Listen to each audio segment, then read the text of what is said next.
Hey everyone, welcome back. I'm Jack Sullivan, and tonight we're diving into Haunting Echoes, 5 terrifying old-time radio horror stories that are sure to give you chills. These tales are packed with suspense, twists, and a whole lot of creepy moments that'll keep you on the edge of your seat. Now, if you're a fan of creepy old-school horror, you're in for a treat. And if you've been following along with us, you know we've got some of the best suspense stories coming your way. So get comfortable, maybe even grab a blanket, because these stories will have you looking over your shoulder. And hey, don't forget to hit that like button if you're ready to get spooked, and let me know in the comments which of these old-time classics sent shivers down your spine. All right, let's get into it. These echoes from the past are waiting for us, and trust me, they're not the kind of thing you want to hear alone. Suspense. Tonight, Mr. Dane Clark as star of Spoils for Victor, a suspense play produced, edited, and directed by William Spear.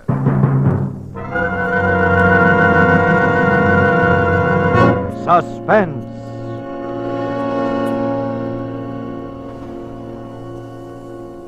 Can he talk, Doc? I wouldn't advise it, but... Maybe what you ought to ask is, will he talk? Oh, I thought you were asleep. Hi, Harry. Remember me, do you? You had me down to the DA's office enough times, so I oughta. I didn't talk those times either, remember? You ought to save your strength as much as you can, Mr. Rediger. Doc here thinks I'm going to die. Are you? I don't think so. I don't think I'm going to talk either. There's some questions we got to have the answers to. If we don't get them from you, Vic, we're going to have to get them from somebody else. What kind of questions? About those 2 slugs you got in your ribs, among other things. They're not in there anymore, at least that's what the doc tells me. All right, Vic, I'm sorry. Wait a minute, Harry. Yeah? Listen. I don't know how she feels about this. But if I talk, you gotta leave her out. Altogether out. Complete. See? That could be, Vic. You've always been a pretty right guy, Harry. Is that on the level? On the level, Vic. All right. Maybe you can sell it to pictures. Alan Ladd. You could call it The Gangster and the Lady.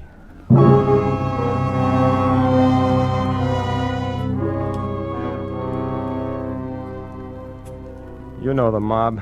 Bonnie Bernard, Pinky Roberts, and the rest. As far as they're concerned, it doesn't matter much now what I tell you, I guess.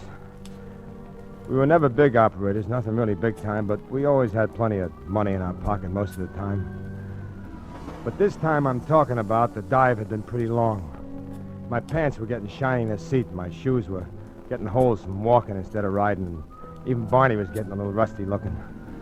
And this one day, he's sitting around the office with Pinky when I come in, and his chin is down around his belt buckle someplace. Hi, Vic. Hi, cutie. Hi there, what's new? I hear there's a depression on. Know anything about it? Ah, forget it, there's no money in it. Hey, they cut the phone off yet? He thinks he's kidding. Who you want to phone? A home relief? A dame, bet you 3-1. That one what? What do you care? You ain't got it. Dames. Boy, I ain't never seen nothing like this guy with dames. They buzz around him like he was John D. Rockefeller. There you go, always looking at the seamy side. Some dames like you for what you are, not what you got. Sure, I know the kind. Your mother and your grandmother. Hello, is Madeline there? Yeah, I guess so. Victor Rudiger. Who's calling, some guy said. She's probably married. So what? She give you the phone number, didn't she? Hello, Madeline. Yeah, remember? Say, who's the guy who answered the phone? Oh, so you got a sense of humor, too, huh? The butler, she said. I just called up to say hello. I don't like to let these things get cold, you know. That's right. What are you doing with yourself? Well, now, for instance. I see. Hey, sure I would. Where do you live? Wait till I write it down. Okay, I'll do that. Goodbye now. Hey, where's a place called Woodford Way? Whitford Way? Yeah, you ever hear of it? Yeah, it's in Bel Air, Vic. Bel Air? Yeah. Hey, that's pretty big stuff, ain't it? Yeah, plenty. Say, you don't suppose she does have a butler, do you? Sure, there's a butler, all right. And she's the maid. What's she like, Vic? How'd you meet her? Well, I'm just walking along Vine Street, rubbing my last 2 nickels together. She comes out of a joint with her arms full of bundles. She bangs into me. She goes one way, the bundles go the other, I pick her up. So one thing leads to another. I buy her a cup of coffee, and I got her phone number before she decides to have another one. I scram, that's all. Nothing special, but she looks like she wouldn't try to promote you for much more than a ticket to the movies, and that's the best offer I had all week, so I gave her a ring. Come up and see me, she said. So I figure, what can I lose, right? Right. What's her name? Madeline what? Well, she didn't tell me, but the guy on the phone, wherever he was, he said it was Rawlins, Rawley, something like that. So what? You don't read the papers much, do you, Vic? I guess I know where the horses are running as well as the next guy. Why? Is that her? That dame in the picture, is that her? Yeah. Yeah. You see what it says? Madeline Rawlins opened up Bel-Air home. Wealthy sugar heiress whose personal fortune makes her one of the world's richest girls. Holy smokes! You ought to keep up on those things. That's Vic. her, all right. That's Oh, her. of all the dumb luck, boy, you got it. Yeah. Hey, I might be able to shake a little of that sugar out of there at that, huh? That's the trouble with you, Vic. You think too small. What do you mean? Sure, what you want to do is marry the dame. Well, what's so funny about that? Maybe I've been underestimating your talents, Vic. All right, funny man, what? Funnier things have happened, Vic. Are you kidding? No. Ah, Bonnie, be yourself. So maybe the dame does go for me for a couple of weeks. All right, a couple of months. Because I'm different from the guy she's been going around with. But take a guy like me serious? Nuts. Maybe we could do something about that so you wouldn't be so different. So what? So what if I even if I did marry the dame? Do you think I could stick up with a setup like that? I'd be out of my ear in 6 months. A lot could happen in 6 months, Vic. Nothing that I couldn't make happen in 6 weeks and without any marrying. Oh, yes, it could, Vic. What? Something could happen to her. Like what? Like an accident. Accidents happen all the time. And they got community property laws in this state. Oh? See? Nothing doing. Okay. You're going out to see her, though, ain't you? Yeah, I guess so. Yeah. You might need it. Thanks, bro. 50. What's that for? I just want you to make a good impression on the girl, that's all. Thanks. And think about it, Vic.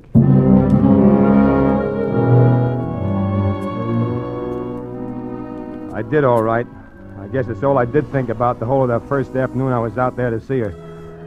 I didn't see her again for over 2 weeks. Because that night, we decided. Bonnie put up nearly all the cash she had left. He bought me a car, a suite of rooms at the Ambassador, clothes. That's one of our very nicest numbers, Mr. Ruddiger, and it looks just stunning on you. $185. Leave her see something that ain't quite Well, so... shut up. We'll take it. Splendid. How about shirts, ties?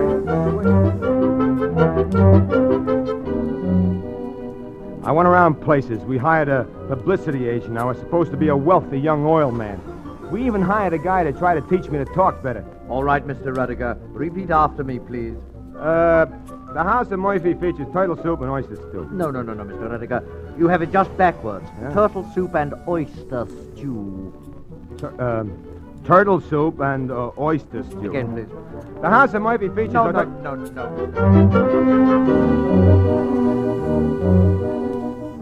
After 2 weeks, I looked a little better. Enough to get by in small doses anyway. And I began to go out and see her again. And after 2 months, I wouldn't have known myself because I was standing in a striped pants and a cutaway coat in church. And she was standing there beside me. And the minister was standing in front of both of us. Do you, Victor, take this woman to be your lawful wedded wife, to have and to hold, to love and to cherish from this day forth, for better, for worse, for richer, for poorer, in sickness, in health, until death do you part? I do. Do you, Madeline, take this man to be your lawful wedded husband? And all the Have time, and to hold, all I could think love of and was to cherish from that it was this day funny. forth, And kind of tough, too, when you stop to figure how a woman is supposed to feel at a time like this. That when she spoke those 2 little words, until death. she'd be signing her own death warrant. I do.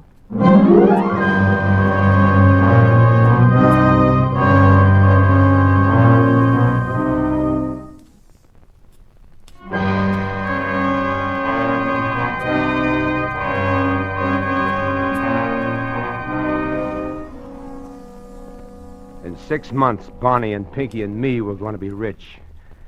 And she was going to be dead. I didn't have any feelings about it at first. Inside of me, I was feeling like a like an old stray dog that just found a swell home. I was tired. I hadn't known how terribly sick and tired the years of snarling and snapping for every bone had made me. And so at first I just stretched my paws out to the fire. I lay around in the sun and enjoyed myself. I didn't even mind Madeline. Then after I got over feeling tired, something else began inside. Something began eating me. Just a little thing at first, but it got bigger. I didn't know what it was, except I knew it wasn't my conscience. I hadn't had one of those since I was 10 years old. But for a while I thought maybe I was just missing the old gang, the old ways. But that didn't fit either. And then one day, we'd been married about 4 months then, and we were going out for dinner. I was upstairs getting ready, and I passed by her dressing room, and she was in there with a maid fixing her hair. Well, there you are. You better hurry if you expect to take me out anywhere. Yeah, I will. Say, that's a new hairdo, isn't it? It will be. You like it? Yeah, it looks kind of cute. Hand me the dryer now, will you, Marie? Yes, madame. What's that? An electric hair dryer. You've seen me use it before. I don't remember. Don't bother, Marie. I'll plug it in. You can go now. Yes, madame. Hey, wait a minute. You ought to be careful handling those electric gimmicks when your hands are wet that way. You can get... silly. I've been doing this. Madeline! Madeline! Get a doctor, Marie. Get a doctor! Oh, yes, monsieur. Then I was down on the floor beside her, remembering from somewhere that with people who had an electric shock, she gave them artificial respiration. I pressed my hands against her ribs, and I was talking to her without hardly knowing myself what I was saying. Madeline! Madeline, baby! Come on, baby, come on, snap out of it. You're going to be all right, baby. You gotta be. Oh, please, baby, please. Please, please. What happened? Oh, Madeline. Oh, I remember. Are you all right? Why, Vic, you're crying. Me? You're crazy. Oh, baby, baby.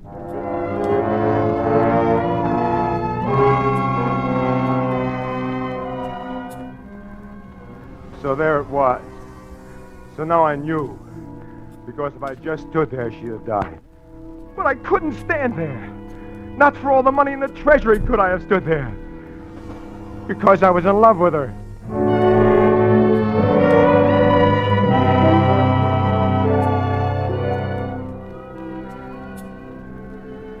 I tried to keep my mind on all that money and what I could do with it. I tried to tell myself that no dame was worth that much to me or to any other guy.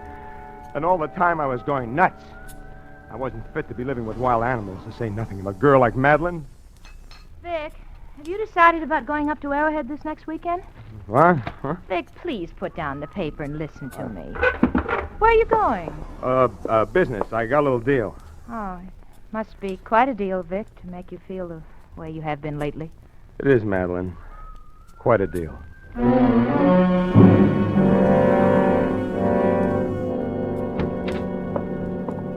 Hiya, playboy. How'd it coming? Hi, Bonnie.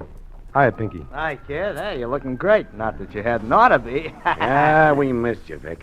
But we've been reading all about you in the society columns. Yeah, you've been living up there on the fat of the land for quite a while. Yeah. But near 6 months, Vic. That's right. So we've been sort of expecting you. That's what I figured. That's why I come. And I hope you're ready to talk business, Vic, because we are. That's why I'm here. Okay. So we start talking. Listen, Bonnie, look. Wait a minute. Suppose I figured out a better way. A better way to what? A better way to get dough out of this setup. How much, though? Maybe $1 million. $1 million. Are you kidding? What's the matter with $1 million? Nothing. Only my way, we get about 10 times that much, and that's what we're in this for, and that's what we're going to get, see? I might even be able to get more than $1 million in time. You're not trying to tell me you're getting soft, are you, Vic? I don't like murder, that's all. And you wouldn't try to tell me you're falling for the dame, would you? Well, what if I did? Because I wouldn't believe you. I've known you for a long time, Vic, and I know you ain't that kind of a guy. No, I wouldn't figure it that way, Vic. No. I'd figure that maybe you were getting away with it up there a lot better than you expected, and you didn't see no reason for not hanging on to the rest of the dough. All be yourself. Oh, no. I don't like murder, Bonnie. Maybe you don't. I can see how maybe you wouldn't. But I put my dough into this. I put my brains into it. It's the biggest thing that anybody's ever pulled. $10 million. And I ain't taking any less. It's my way or else. Well, what about it? Okay. It's better. Got it all figured out? For the accident? Sure, a burglary. Pinky here breaks in. You and her hear the noise, you go down and find Pinky at the wall safe. You got one, haven't you? Yeah, in the library. So you catch Pinky and you shoot. Only you hit her. I do. Why not Pinky? No. If it's an outside job, they'll keep looking for the guy, and that might find him. And if you do it, it's an accident, open and shut. No more trouble. You like it? Sure, it's great. You got a gun, haven't you? Registered to you? Yeah, up at the house. Use that. Want to set a time? Sooner the better. Friday night? Friday night. Okay, Pinky? Sure, anytime. Check with me Thursday, okay? Okay. And Vic, Yeah. when you shoot, don't miss.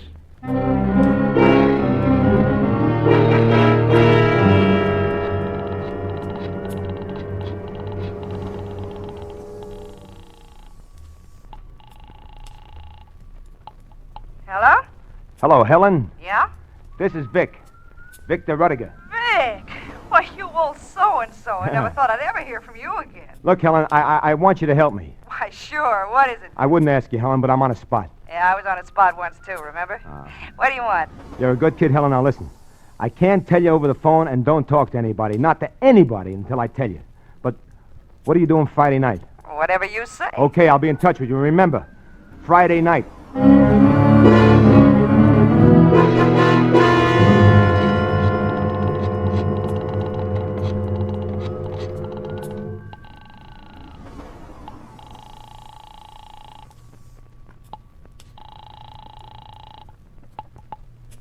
Yes. Hello, Madeline. Well, Vic. Look, hon, look. I think Arrowhead this weekend would be a great idea. What do you say? Well, Vic, that's wonderful. Well, I'll start getting things ready right away. When were you thinking of leaving? What about first thing Friday morning? Well, Vic, fine. Well, that's wonderful, darling. Friday morning.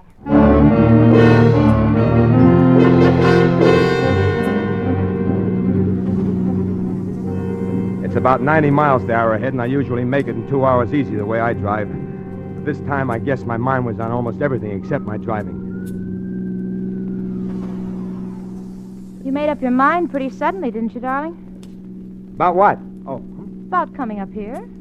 I don't know. Vic! Vic, please, not so fast on these turns. Fast. It was too slow a while back. Well, a while back it was too slow. You were crawling. Why'd you tell the servants to go away for the weekend? Away? I didn't tell them to go away. Well, the way you said it, it meant that. Well, we were going to be away. I figured they might like a little vacation, too. Oh, I see. Vic, what is it? What's what? What's the matter? Nothing the matter, Madeline. It's just business. Business, that's all. Victor, I don't believe you. What do you mean? I mean, I don't believe it's business. I believe it's something else. Oh, what else could it be? I believe it's something about you and me. Oh, it isn't. It isn't, Madeline. It isn't. It's a deal, that's all. And it'll all be over by a few days. Will it? Of course it will. Vic, I love you. I could never fool myself about that. I'd do something awful if anything ever came between you and me. Anything or anyone. I know, Madeline. You don't want to talk about it, do you? I can't, Madeline. All right. Remember, anything or anyone.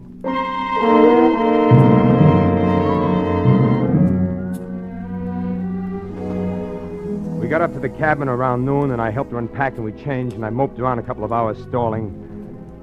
And then I knew I couldn't stall much longer, and I had to come out with it. Vic, I thought we were going to go riding after we had... Madeline. What? Madeline, I just thought of something terrible. What? What is it, Vic? I got an appointment to see a guy tonight in town. Oh. Oh, I don't see how I could have forgotten it, but it's terribly important. I'll just have to go. Yes, I suppose you will. But I'll be back first thing in the morning. I'll have to take the car, but they'll loan you a station wagon at the hotel if you're going to be going anywhere. Yes. You'll be staying at the house? Oh, yeah, sure. Oh, Madeline, don't look at me that way. Please, you understand how it is, don't you? Yes, Vic, I think I do.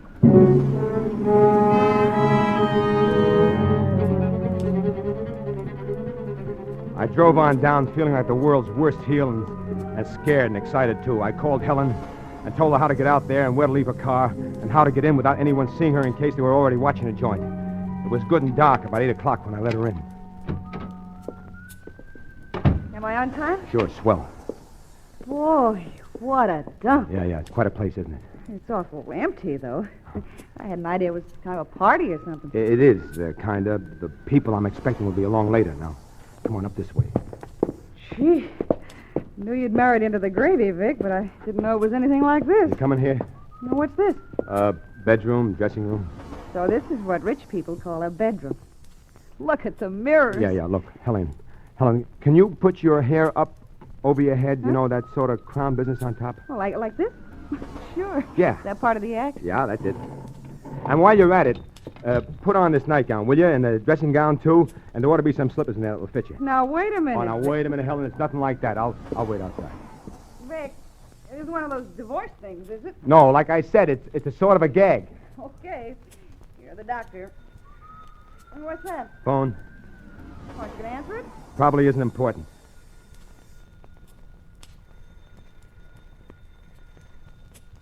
Oh, what do you suppose it could be? I don't know. Vic, it might be your wife. Yeah, Mike. Well, for heaven's sakes, why don't you answer I it? can't answer it. Oh, all right. Oh, gee, these things of your wife's a darling. How do I look? Huh? You look just about right.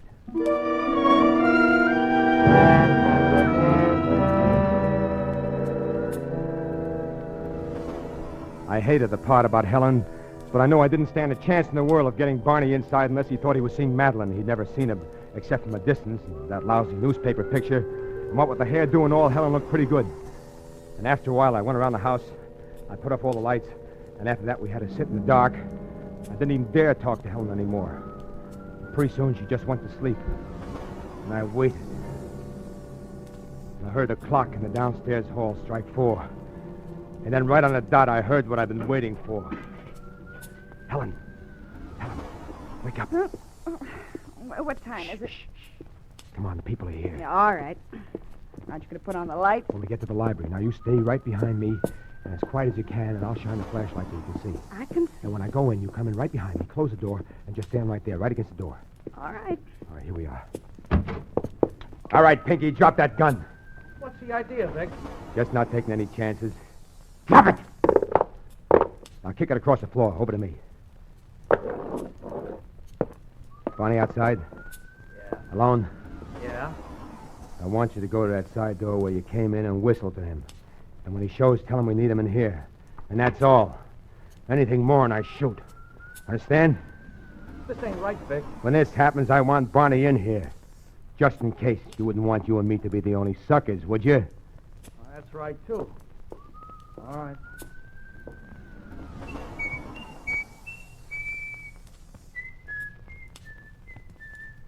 Hey, Barney! We need you. He's coming. Vic. Take it easy. All right. What do Put you up want? your hands and keep them up. What's the idea? You better go outside, baby. Yeah, all right, Vic. That ain't your wife. Close the door after you. What is this, the old double cross? Yeah. The old double cross.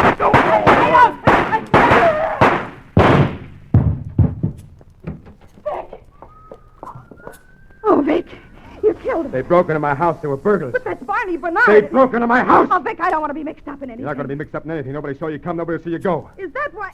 I mean, your wife's nightgown is... I'm sorry. I couldn't tell you more. I can't tell you now either, but you better get your things and scram. I've got to call the cops. All right, Vic. What's that? Madeline. I told you what I'd do, Vic. Madeline! Put down that gun. Listen, will you? Anything or anyone. Madeline!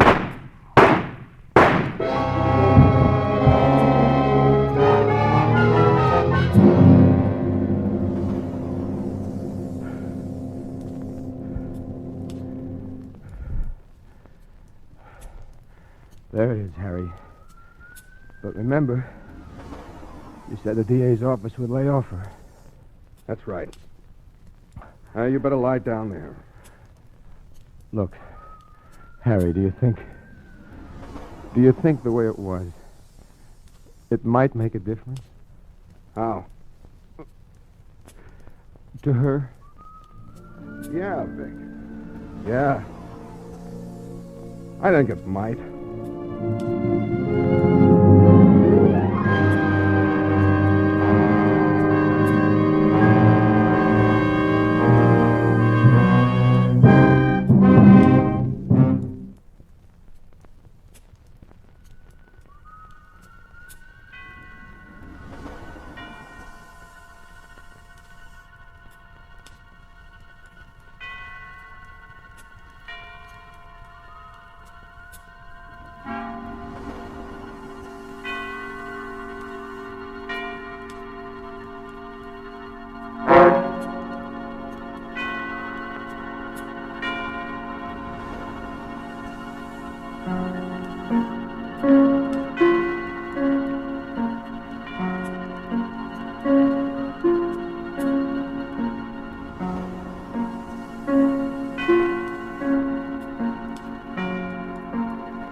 This is the Armed Forces Radio Service.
Roma Wines present Suspense.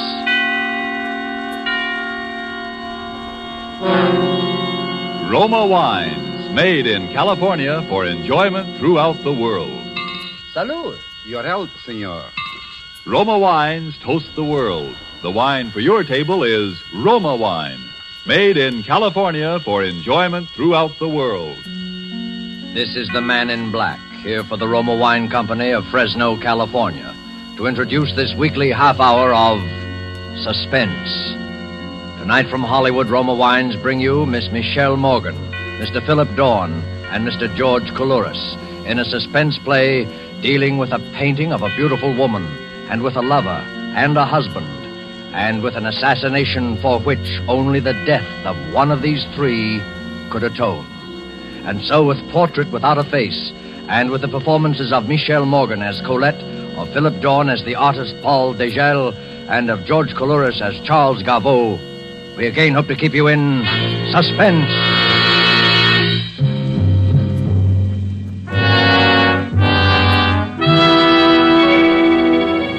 It was just twilight as she came out of the cathedral on Fifth Avenue and stood for a moment on the north steps. She looked across 51st Street at the discreet gray building with the discreet bronze sign saying Fernet Gallery of Modern Art. A richly dressed couple came out of the gallery, and the doorman called a taxi. Surely it was safe now.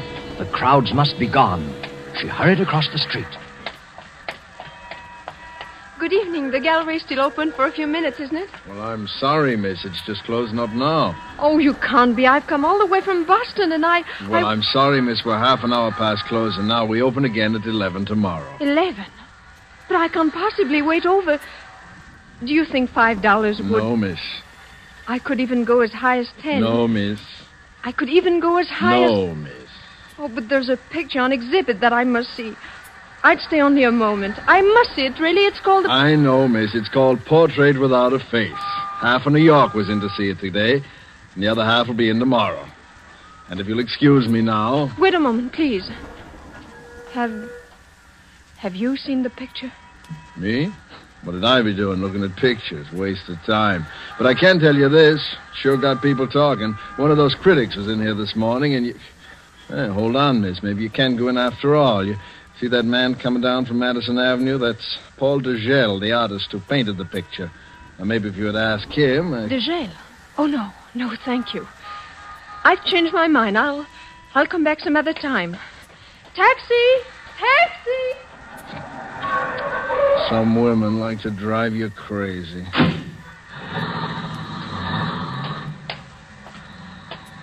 Evening, Mr. Degel. Hello, John. How are you? Thank you, fine. Is the exhibit driving people away? That woman seemed to be in an awful hurry. Huh?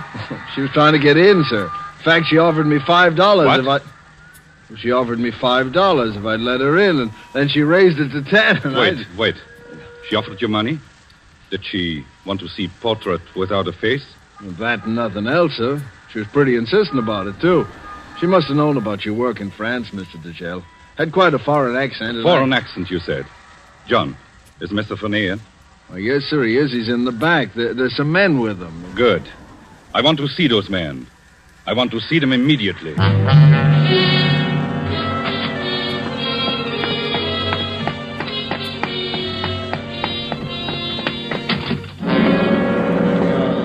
Gentlemen. Paul.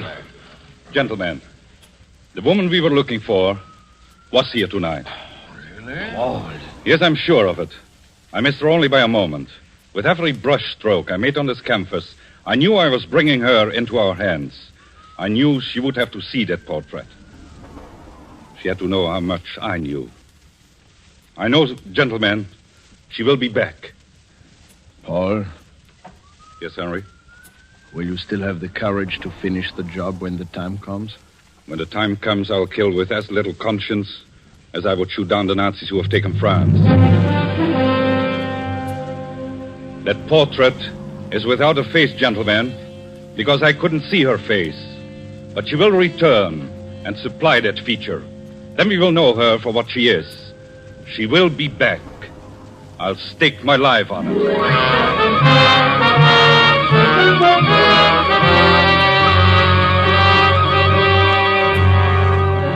Tonight, for Suspense, Roma Wines bring you as stars Michelle Morgan and Philip Dorn with George Coulouris.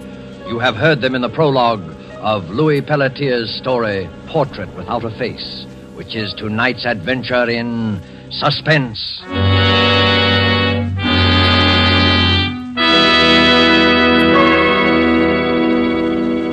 During this intermission of tonight's suspense drama presented by Roma Wines, let us picture a scene in the fashionable restaurant El Patio in Havana, Cuba. From the next table, we hear a Cuban judge of fine wines describe in glowing terms the wonderful climate and soil of our own California. When his American guest points out that his Cuban host has never been to the United States, the Cuban answers, "It is true, I've never visited your California, but from only such perfect wine country could come sherry of such superb quality as we have enjoyed. Roma, California sherry." Yes, by their example, wine connoisseurs of many other lands tell you that in Roma wines are all the great qualities that must be present in a wine for great enjoyment. It's for this reason these wine experts of other lands import Roma wines from great distances to be enjoyed as a rare luxury. But for you, this luxury of other lands becomes a daily pleasure, because you can enjoy any of Roma wine's many different taste-appealing wine types without additional charge for import duties and expensive shipment from great distance. These two great Roma wine features, superb quality and small cost, have made Roma wines America's largest selling wines. Why put off another day your enjoyment of this splendid quality, such thrilling taste appeal? I'll spell out the name for you. R-O-M-A, Roma Wines, made in California for enjoyment throughout the world. And now it is with pleasure that we bring back to our soundstage Michelle Morgan, Philip Dorn, and George Coulouris in Portrait Without a Face, a tale well calculated to keep you in suspense.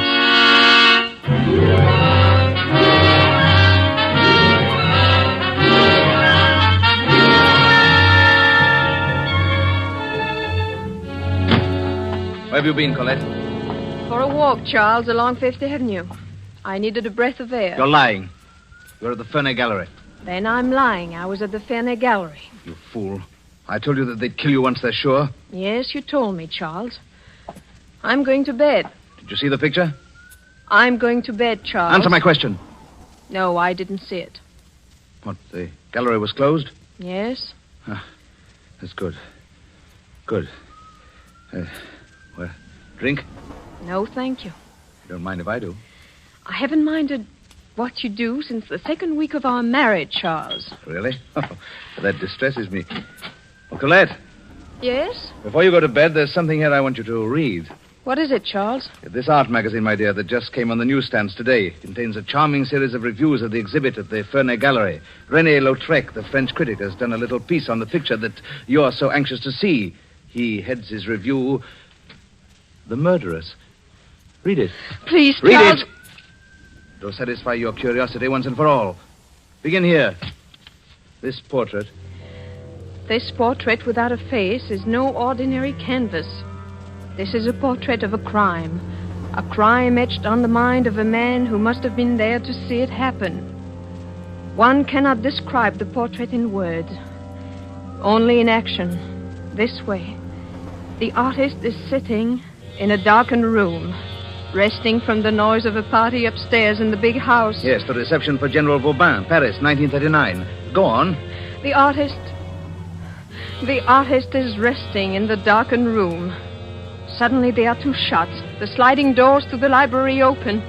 Standing in the doorway is the silhouette of a woman in evening dress. Charles, Give it to me.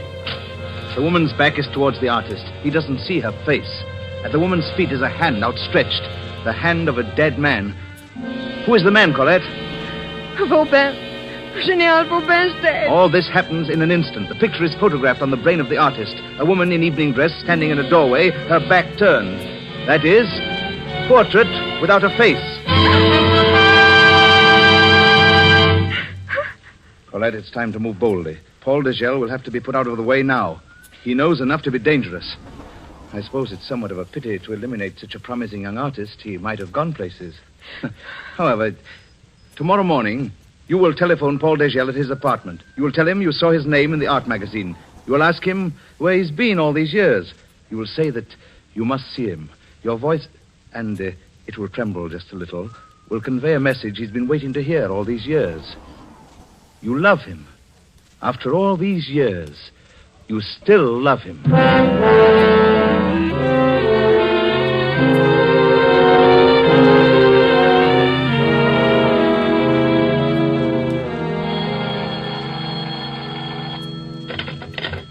Hello? Yes, this is Paul Degel. Colette. Darling, where are you? Where are you? Yes. Naturally, every day, every moment. Of course. Anywhere you say. Then the Carlton? The Carlton. What time? 1 or 2? 2. Then at 2 o'clock, dear. Till then... Yes, till then. I'm so happy, Colette. Goodbye. Goodbye, darling. Goodbye, Paul. Oh, that was very convincing, my dear. So much sentiment in your voice. See that it doesn't affect your actions. It's your life or his, Colette. So you've told me. Well, remember it. Stand up. Let me have a look at you. Oh, yes. Oh, you're crying, Colette. How touching. The lovers parted. The lovers reunited. April in Paris. Chestnuts in blossom. Charles, please. Wouldn't he love to know you married me? Me, of all people. And how I'd love to see you two meet. Colette, what will you say to him? What can you say, Colette?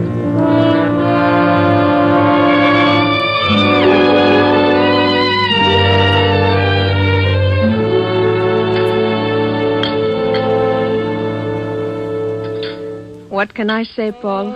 Nothing for a moment. Just let me look at you. Will Monsieur order now? No, not yet. Not just yet. Yes, wait. Bring us 2 sherries, will you? Thank you, Monsieur. I'm changed, Paul. You can see that. A little. A deepness around the eyes, perhaps. You've been unhappy, Colette. Yes. I wrote to you almost every day for a year. I couldn't answer, Paul. Colette, why did you run away? Oh, you mustn't ask me. Was there anyone... No one in my heart. No one ever to fill your place. I thought when you didn't come back that... Oh, darling. You were right to think anything of me. I thought of Charles Gaveau. I remembered how insane he was about you. Please, Paul, don't talk about Charles. I thought if you ever married Gaveau, then... I'm sorry. There's so much I don't know about your life. 4 years. Oh, I knew everything about you. Press notices. I wanted to be a success. For you, Colette. I followed everything you did. The prison camp, I remember that. When you escaped to this country, your first exhibit here. I have all the clippings. Oh, I was so happy for you, Paul. I was so glad they believed in you as I did. Yes, they have been good to me in this country. Very good to me. More than I deserve. No, not more. Only you're just you. I know. I've read the reviews of the exhibit at the Ferney Gallery. Yes, they seem to like that. Paul, I want to see that exhibit. Of course, Colette. Any time. No, not any time. I want you to show it to me tonight. Tonight? Please, Paul. After the crowds have gone from the gallery, My first look at your work in so many years. I don't want to share it with anyone. I just want there to be you and I. Well, then that's how you shall have it. Darling, of course, I want you to see it. I want you to see every piece in the exhibit. There is one that has attracted considerable attention. Portrait without a face. Oh, yes. I read about that one. There is much of my life in that painting, Colette. Certainly much of the past 4 years. But your work on it has been so worthwhile. No, not entirely. Not just yet. Colette, do you remember the death of General Vauban? Vauban? That was sometime in 1940, wasn't it? 1939, the year you left Paris. Oh, yes, that's right. As you recall, Vauban was our greatest advocate of air power. There were people in Paris who hated Vauban and wanted him out of the way. Your friend Charles Caveau and his newspapers were the general's bitterest enemies. And do you know a curious thing, Colette? What, Paul?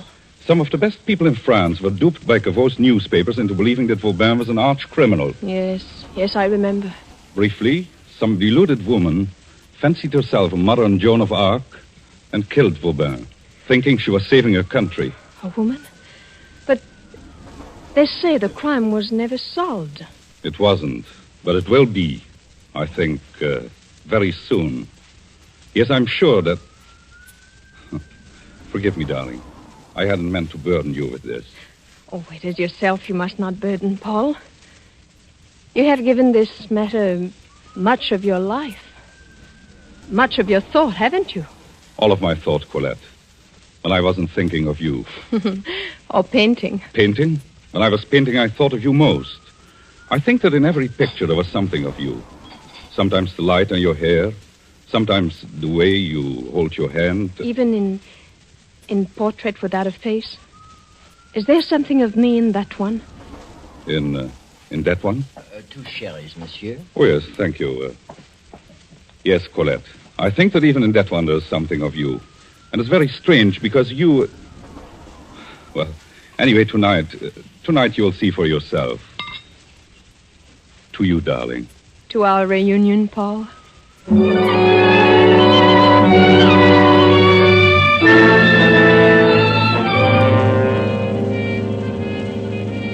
To our reunion. That's what she said, gentlemen. To our reunion. You are sure, Paul, that she does not suspect? Positive.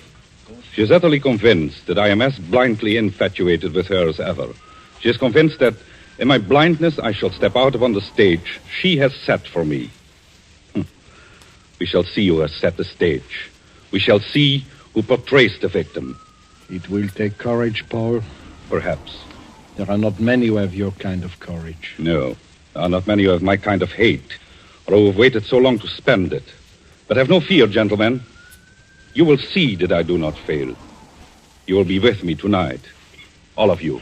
With you? I do not understand. I should have said you will be present in the wings just off the stage. It's just 10 now. In less than an hour, my guest will arrive. Before long, he will come into this room to see the portrait. The room will be quite dark. You will be in the background. There will be no way to recognize the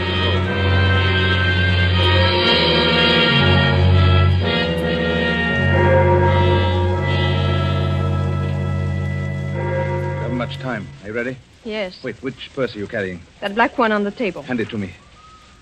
Good. Just the right size. Oh, don't look so wide-eyed and innocent. You've seen a pistol loaded before? Charles, couldn't we? Perhaps it would be best for me to have a look in on you and Degel this evening. Oh, please, Charles. How do I know that you'll do what you're told? You said it was his life or mine. But you're a sentimental fool. You might... I'll do what I'm told. Very well. Remember, I'll be waiting across the street on the cathedral steps. I'll give you till 11 o'clock. If you're not out at 11... I'll be out. Yes. Yes, you'd better be. Ready to fire. Here's your purse. The pistol, you see? On top. Watch out when you pay the cab fare. Yes, Charles. I'll be waiting for you on the cathedral steps. And you have till 11 o'clock.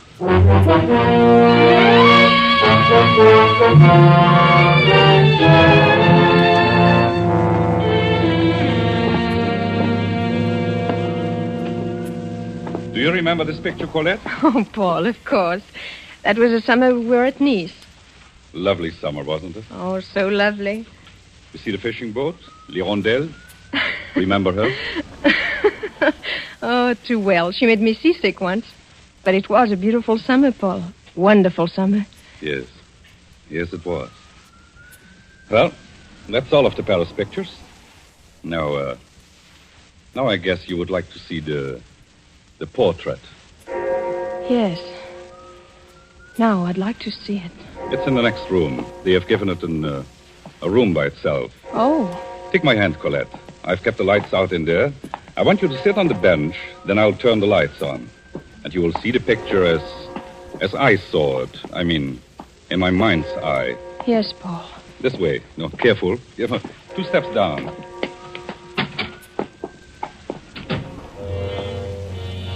You are trembling, Colette. I've always been afraid of the dark. Here's the bench. Sit here. No. Sit here. You're in front of the picture now. I'm going to turn on the light. Hurry, Paul. I don't like this. I just want to give you the full effect of it. Are you watching? Straight ahead. Yes, Paul. So, may I present then my portrait without a face? Oh, Paul! Oh, Paul. I thought you would find it effective. Now we'll put aside pretense. You know who that woman is. She's Colette, standing in the doorway of General Vauban's library. The hand of the dead man at her feet is the hand of General Vauban, my friend. That blood on the floor is the blood of Vauban. The blood that is touching the evening slipper of Colette. Stop it, Paul. Stop it. I've waited a long time for you, Colette. 4 years. I said then that I would make someone pay for the murder of General Vauban. We have a committee, Colette. We formed it back there in Paris in the dark days, just before the war broke out. The committee knows everything about the people who planned the death of Vauban. The committee knows who did the murder itself. Settling with that person has been my special assignment. I have been your special assignment. Your special prize.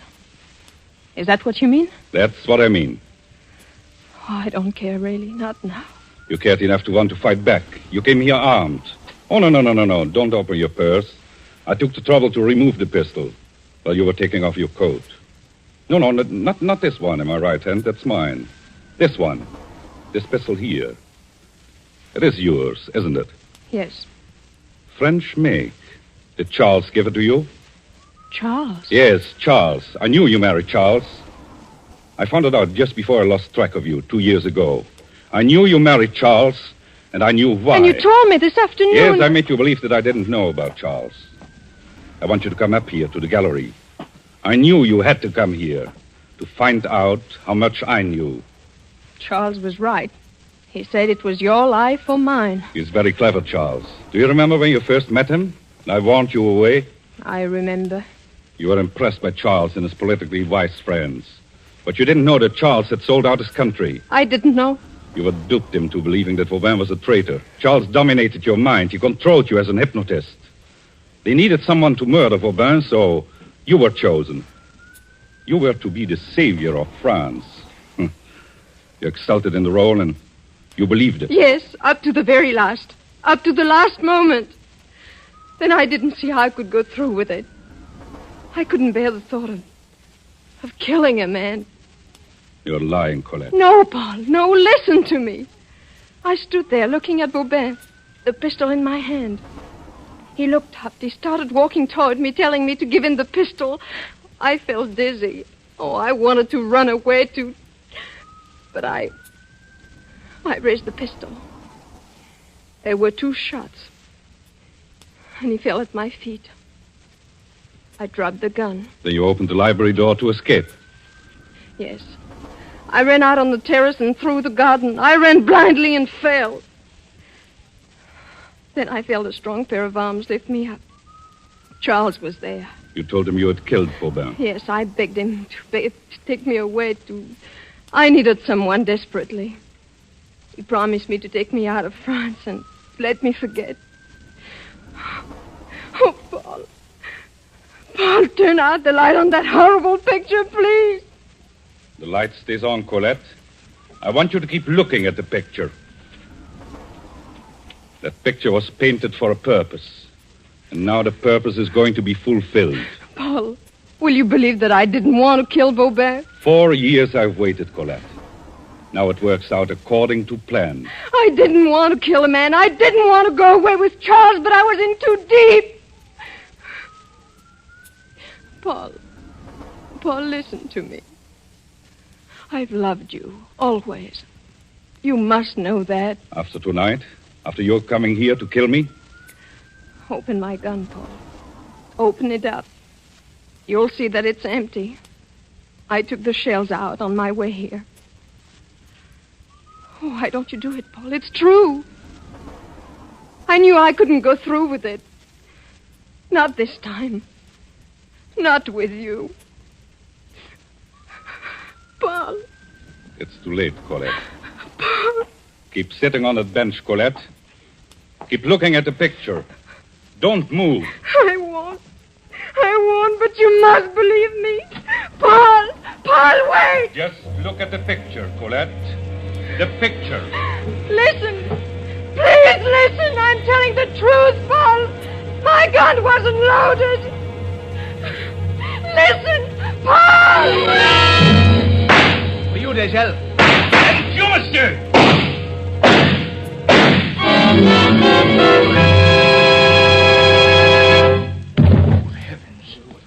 He's all right. Paul, are you all right? Oh. Yes. I'm all right, gentlemen. Gentlemen, may I present the late Monsieur Charles Cavot. 4 years. 4 years of painting and planning and waiting. Paul, take me out of here. Yes, darling. Colette, I'm sorry I had to do this to you. It was the only way to find him. I knew he was here to kill again. Both of us. Charles? Charles killed Vauban. I picked up the pistol you dropped that night, Colette. It had never been fired. Charles was never certain you would have the nerve to go through with it. At the last moment, he took a hand himself. The shots that killed Vauban were fired from the terrace. In your terror, you believed that you did it. Charles let you believe it all these years. Oh, Paul. I knew he would follow you here tonight. I left the door open for him. He came downstairs when we entered his room. He could hear us talking. I wanted him to hear. I needed time, Colette. Colette, I'm sorry. It was the only way to meet him face to face. Oh, Paul. Don't ever leave me. Never leave me. Never, Colette. We are together now. For always. But before we go, there's one thing left.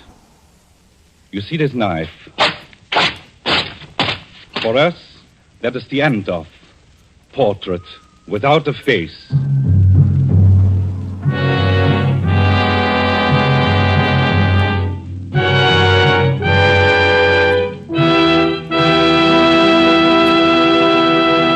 And so closes Portrait Without a Face, starring Michelle Morgan, Philip Dorn, and George Coulouris. Tonight's tale of Suspense. Miss Morgan is currently being seen in Warner Brothers' Passage to Marseille. Mr. Dorn appeared through the courtesy of Metro-Goldwyn-Mayer, producers of Madame Curie. You know, if we could bring to this microphone a man typical of all Roma wine dealers, this is what he might tell you. I sell a lot of the good Roma wines. They are, you know, America's largest selling wines. My Roma wine customers, I've noticed, are sociable people who enjoy entertaining friends. Talking with me, they give a lot of credit for the success of their entertaining to the enjoyable Roma wines they serve. They're thrifty people, too, these buyers of Roma wines. What else could offer so much enjoyment for so little cost? Only pennies a glass by actual check. Now, that doesn't leave much for me to add, except this, perhaps. If you are not already one of the millions enjoying Roma wines regularly, make your own taste test of any of Roma wine's many different taste-delighting California wine types, such as the delicious, tangy Roma Sherry, or the hearty Roma Burgundy, or the sweeter, heavier Roma Port, and discover for yourself why Roma wines are winning international praise, voiced in this phrase, Roma wines are truly magnificent. Let me repeat the name, R-O-M-A, Roma wines, made in California for enjoyment throughout the world. Suspense is produced and directed by William Spear. Don't forget, then, next Thursday for Alan Ladd in Suspense. Presented by Roma Wines, R-O-M-A. Made in California for enjoyment throughout the world.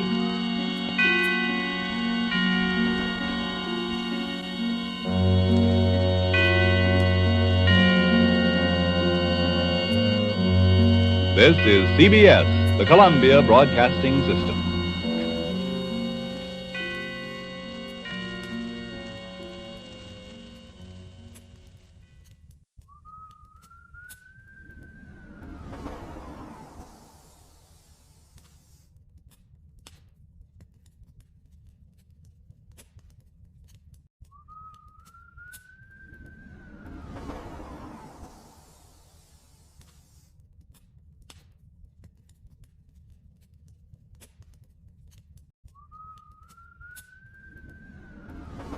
Now, Roma Wines present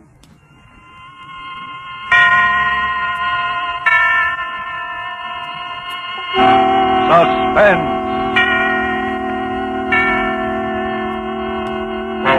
Tonight, Drive-In, starring Nancy Kelly. Suspense is presented for your enjoyment by Roma Wines. That's R-O-M-A, Roma Wines. Those excellent California wines that can add so much pleasantness to the way you live, to your happiness in entertaining guests, to your enjoyment of everyday meals. Yes, right now a glassful would be very pleasant as Roma Wines bring you Suspense.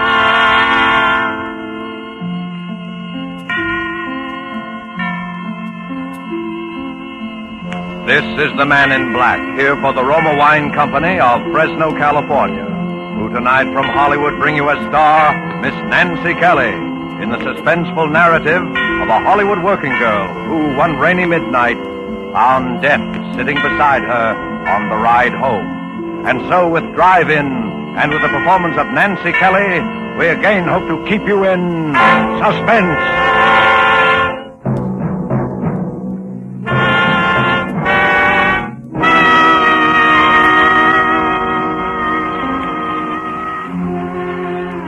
I wish I hadn't let Ruth talk me into serving that last car that came into the drive-in that rainy night. It was late. I was tired. I'd been on my feet all day carrying heavy trays, hopping to it when impatient people glared their headlights on and off in my eyes. And heaven knows there are a lot of impatient people in Hollywood. These car hops don't have an easy time of it. Talk about your mail carriers. Well, we're the same. Raining or blowing or boiling hot, we've got to get through with that tray or know the reason why. Tired, hungry people who sit back in their car and expect $1 million worth of service for a 10-cent tip. Why do we do it? Well, sure, there are other ways of making a living in Hollywood, but not many that hold that glittering promise that maybe someday, somehow, maybe someone will say, Why, that girl looks like Lana Turner. yeah, at least her hair's done up that way. You know, I think I could use her in that new picture of mine. I think I'll ask her to come out to the studio. Yeah, I know. Well, here we go again. Oh, maybe it doesn't happen often, but there's always a chance. And there's always that hope.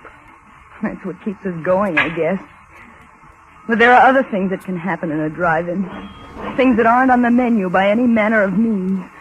Like the rainy night I was telling you about when I let Ruth talk me into serving that last car that came in.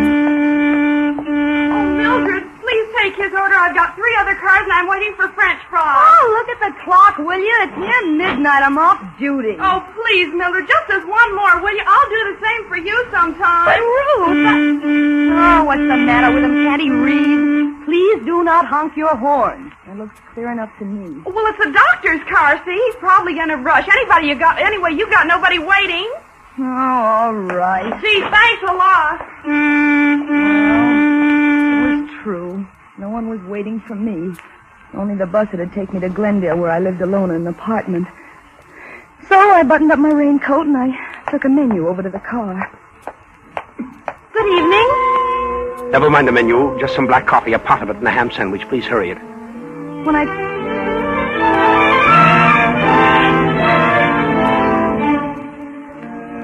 I took his auto over to the car, the window was rolled up a little too far, and it interfered with the tray, so I reached in to wind it down.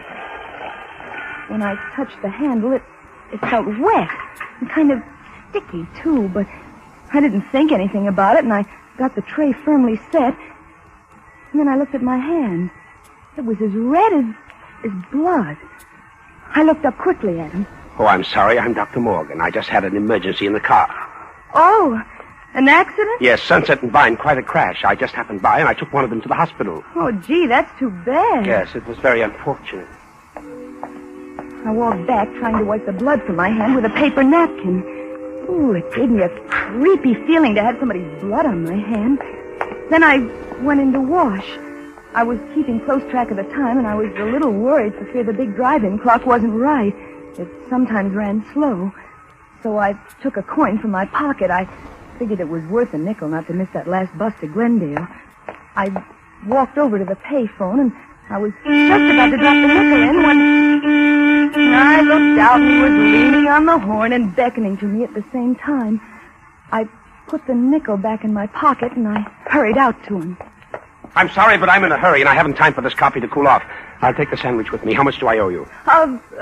40 cents. 40 cents. Here you are. I hope I didn't interrupt your phone call. Wasn't important, was it? No. I was just checking on the time. I didn't want to miss my bus. There was a clock right over your head. Oh, that's usually wrong. I have the time. It's about 4 minutes to 12. Oh, gee, I am going to miss my bus. What time does it leave? At midnight from Hollywood and La Brea. Well, hop in. I'll take you. I'm going right past there. Oh, gee, would you? I'll take the tray and I'll be right back. Okay. I might still make it. In my hurry to unhook the tray from the window, I gave it a jerk and it fell crashing to the ground. Oh, Ruth! Ruth, please help me pick these things up, will you? I'm going to miss my bus. Oh, all right, Mildred, okay. We picked the things up quickly, and Ruth went off with the tray. I started to run around the other side of the car when I noticed something shining on the ground. It was one of the shakers that had fallen from the tray. I picked it up, and I started running toward the drive-in when he spoke to me. Why don't you just put that in your pocket? You can return it tomorrow. Come on. You're going to miss your bus. I put the shaker into my pocket, and I rushed over to the other side of the car, and he opened the door for me. I was just about to get in when I hesitated. I wasn't used to doing this sort of thing. The other girls sometimes let the customers drive them home, but I never did. Still, he looked so decent, and... Come on, you'll miss it. Then he reached out as if to help me in. And I thought then that he was really concerned about my missing the bus, for he seemed to pull me into the car. And the first thing I knew, I was sitting beside him. And the door slammed. And we were driving off. I was a little uneasy, but then I thought, no, it's only a few blocks, and I won't be in the car long. I suppose you're in a hurry because someone's waiting for you. Oh, no, I live alone, but I'd hate to walk back to Glendale in this rain. You won't have to walk. Well, this is very nice of you. I appreciate it. Not at all. Would you mind rolling up that window on your side? There's a draft. Oh, of course. You can let me off at that corner over there. All right. Anywhere along here will be all right. This is fine. Right over there by that stop sign. Well, you're going right through that stop signal. Am I? Yes. But I'll get over there by the other one. My bus... You're turning the wrong way. Am I? Yes. This goes up to Laurel Canyon. Does it?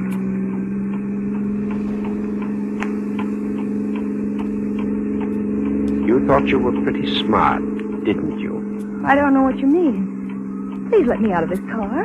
You went right to the phone. You thought I wouldn't see you. But I was calling about the time. Honest, I was. The time?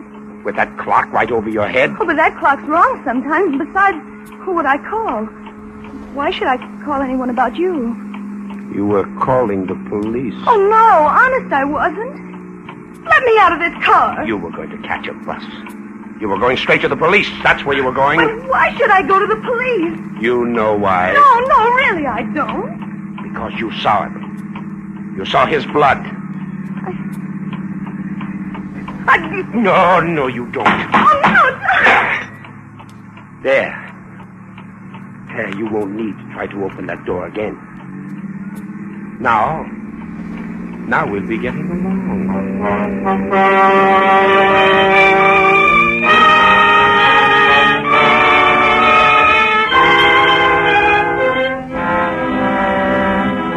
Tonight for Suspense, Roma Wines are bringing you as star Miss Nancy Kelly, whom you have heard in the prologue to Drive-In by Mel Dinelli and Muriel Roy Bolton. Tonight's tale of Suspense.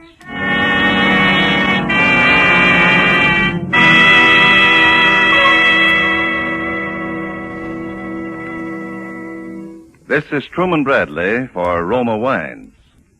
Haven't you often realized that many of life's finest enjoyments are simple and moderate rather than the opposite? I give you the words of a high and well-loved authority, Miss Elsa Maxwell, international expert on smart entertaining and gracious living. Good hospitality is always simple, genuine, and moderate. That is why I often suggest enjoyment of delicious Roma Sauterne when you have friends in to dinner or with your everyday meals. Serve this delicate golden Sauterne well chilled with any food in any glasses you have. Special wine glasses are pretty, but not essential to the enjoyment of Roma wine. Now, what can I add to such charming good sense as that? Maybe just this. Roma Sauterne and all Roma wines are the best that California's magnificent sun-ripened grapes can provide, in glorious color, fragrance, and flavor, protected for you by the ancient wine skill of Roma's famed wineries. That's why Roma wines and Roma quality do not vary, never fall short, but are always enjoyable. Unchanging high quality gives tremendous popularity to Roma wines and makes low cost possible. Only pennies a glass. Remember, more Americans enjoy Roma than any other wines. R-O-M-A, Roma wines. And now it is with pleasure that we bring back to our soundstage Miss Nancy Kelly in Drive-In, a tale well calculated to keep you in suspense.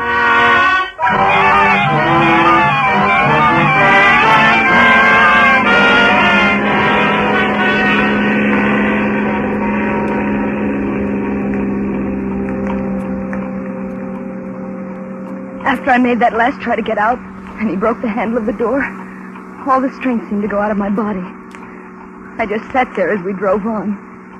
We passed a few people and some cars in the next blocks, and I thought of calling out, and then I knew why he'd asked me to roll up the window when I'd first gotten into the car. And then we were at the mouth of the canyon, and I could see the road dark and lonely up ahead.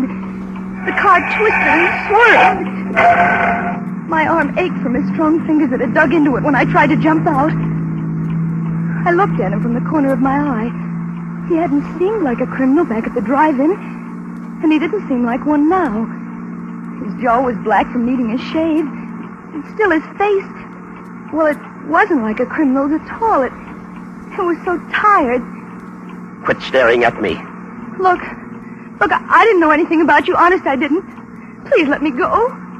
You know something about me now. I won't tell anybody. Whatever it is, I promise you I won't. A woman's promises. Remind me to tell you a story about a woman and a promise. Let me out.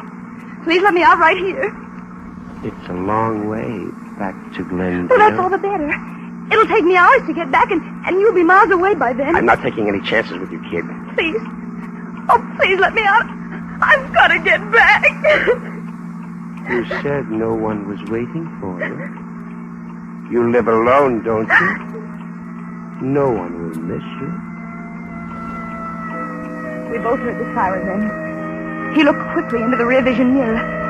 Then he took a gun from his pocket, and he turned to me. If that's for us, and we'll stop, remember this. I've used this gun before tonight, and I can use it again if I have to. If I'm taken, you'll go first. But now listen, I'm a doctor, and you're a nurse, and we're headed on an emergency. If you want to live, you won't try to pull anything. Now remember that. Remember it.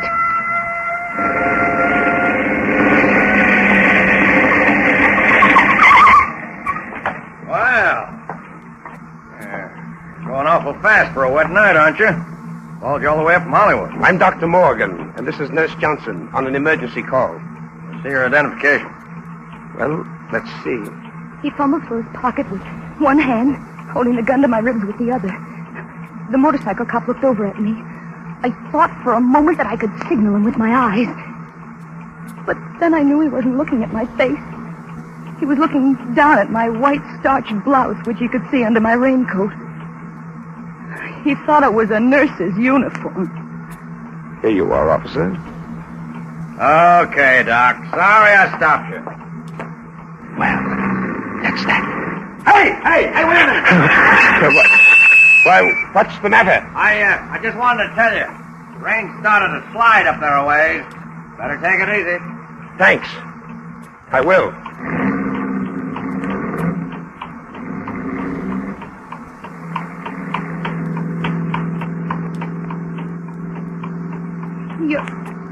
You're not Dr. Morgan, are you? What do you think?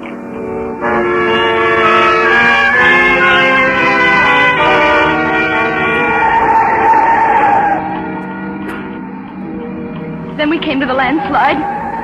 It wasn't a big one, but it made a terrible mess of the road. He didn't slow down, and the car swerved crazily as it slipped from one side of the highway to the other. Suddenly, it felt as though the whole rear end had slipped out.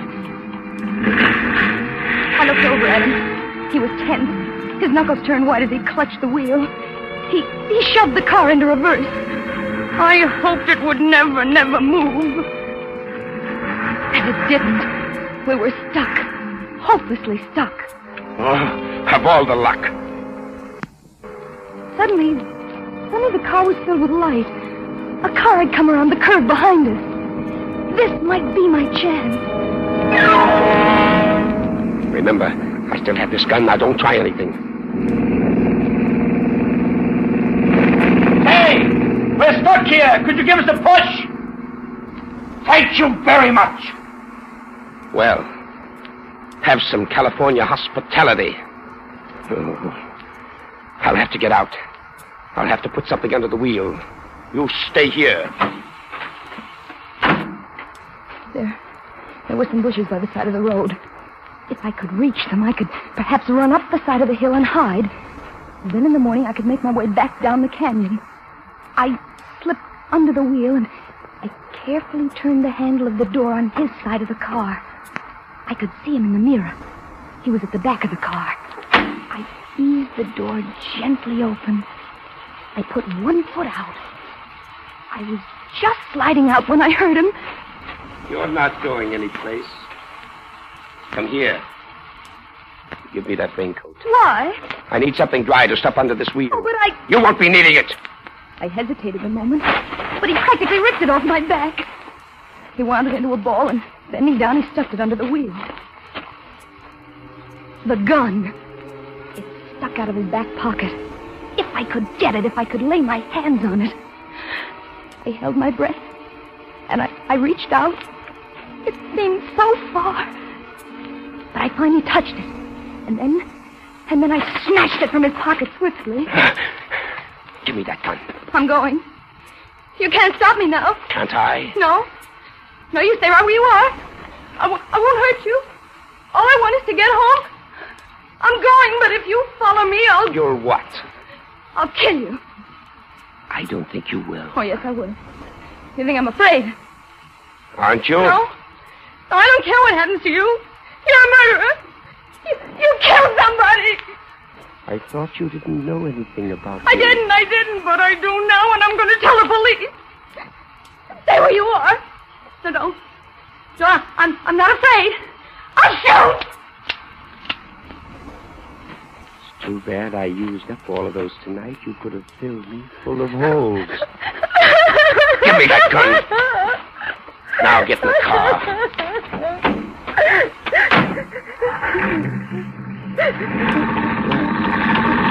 That's better.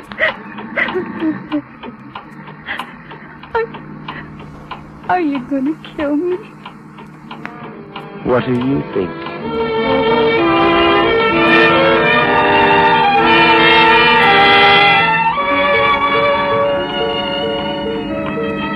We were nearing the top of the canyon now. The road was very steep. The rain had let up. It was just drizzling now. Even though he hadn't answered my question, I knew the answer. He was going to kill me. I wouldn't get back home tonight. Not tonight or any other night. It was funny. I sometimes used to hate that little apartment of mine where nothing ever happened. But tonight... And then, for some reason, I thought about Ruth. What would she say tomorrow when I didn't show up at work? And then I wondered where they'd find my body. Well, here we are. Lookout Mountain, the top of the world. Suddenly, we came over the crest of the hill, and way down below, the city stretched out for miles. Millions of lights glittering in the rain. For a moment, I forgot everything. It was the most beautiful sight I'd ever seen.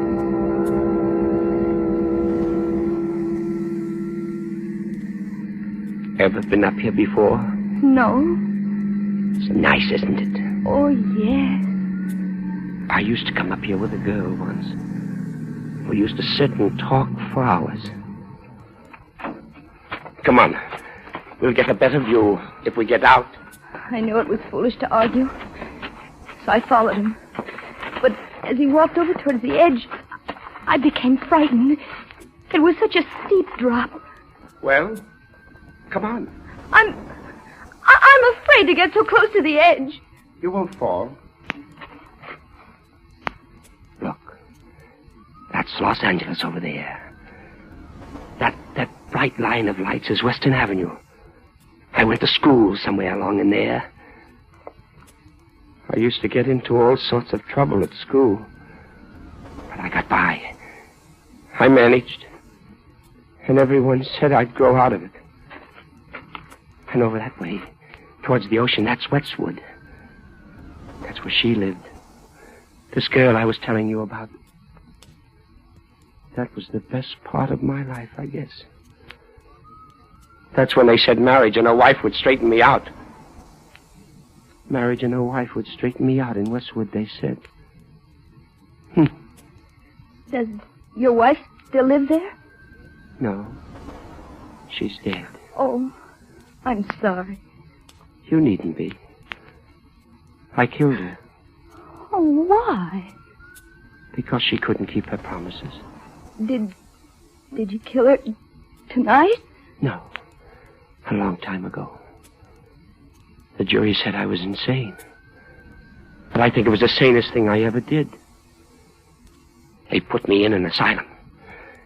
Do you know what it's like being locked up year after year when you know there's nothing wrong with you? No. It isn't good. You'd do anything to get out. Anything. I knew if I could keep him talking, maybe a car would come along. Maybe something would happen. It was my only chance. What are you thinking about? You killed someone else tonight, didn't you? Yes. Dr. Morgan? Yes. He was one of the men who thought I was insane. Why did you do it? I wanted his car to get away in. I didn't want to be locked up anymore. Oh, but they'll catch you. No. No, they won't find the doctor for several days. I saw to that. But how can you be so sure? I do things thoroughly. What are you going to do now? First, I'm going to... Oh. Then I guess I'll go south. I knew what he meant by that pause. I started to back away slowly. I'd made a mistake by reminding him of the present. My hands went instinctively to my pocket for something to defend myself with. I knew there was a pencil there. It was sharp. Maybe I could scratch him or hurt him some way with it. But when I reached for it, I felt something else instead. Something cold and hard. I was puzzled for a moment, and then I remembered it was the shaker I'd picked up at the drive-in. You can't get away now. Then he started moving toward me. Me with only a pencil and a shaker to defend myself with. It's too bad I came into that drive-in tonight. Why did you? Because I was hungry. Because I hadn't eaten for a long time. Weren't you afraid someone would see you? No alarm had gone out. How did you know? I knew. Oh, I'm sorry. If only you hadn't rolled that window down. If you're sorry, why don't you let me go? It's too late. What's that? A car was coming over the top of the hill. With a sudden movement, his arms were about me in a tight embrace. I started to scream, but suddenly his lips closed over mine. Pushing my head back roughly, he kissed me. I could scarcely breathe, and I felt the car's headlights on us like a spotlight. Well, just look at this view, will you? You know, I'll have to do this in a picture sometime. Can't you see we're interrupting something? Drive on, will you? Where? Oh, in all this rain. I think people would have more sense. Come on. He held me a moment longer, and when the car had gone, he released me. My pencil had fallen to the ground, and I was left with only the shaker in my hand. I fingered it nervously, and then I felt the top coming off. I felt the contents spilling into my hand. What have you got in your hand? Nothing? Give it to me. No! Give it to me! He grabbed my wrist, and he pulled me toward me. We were moving to the edge of the cliff, but my other hand was free, and I threw the contents of the shaker into his face. His hand flew to his face in an effort to clear his eyes. But it was too late. The pepper had blinded him. He lunged out for me, but I stepped aside quickly, and he slipped in the mud. His hands went out to steady himself. He clawed frantically at thin air, and then I saw him falling over backwards, over the edge.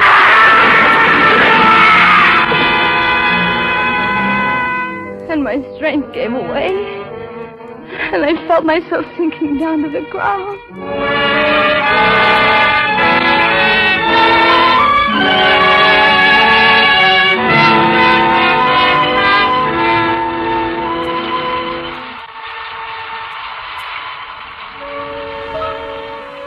I don't know how long I must have been there, but when I came to, it was raining again.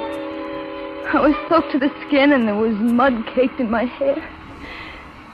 And there was no one in sight. The lights of Los Angeles stretched out in a pattern peacefully below, and I knew that somewhere at the foot of those hills was Glendale and my apartment. I rose slowly to my feet, and I started back toward the road. And somehow, everything that had happened seemed unreal, like a dream. Everything except the way he'd kissed me to keep me from crying out.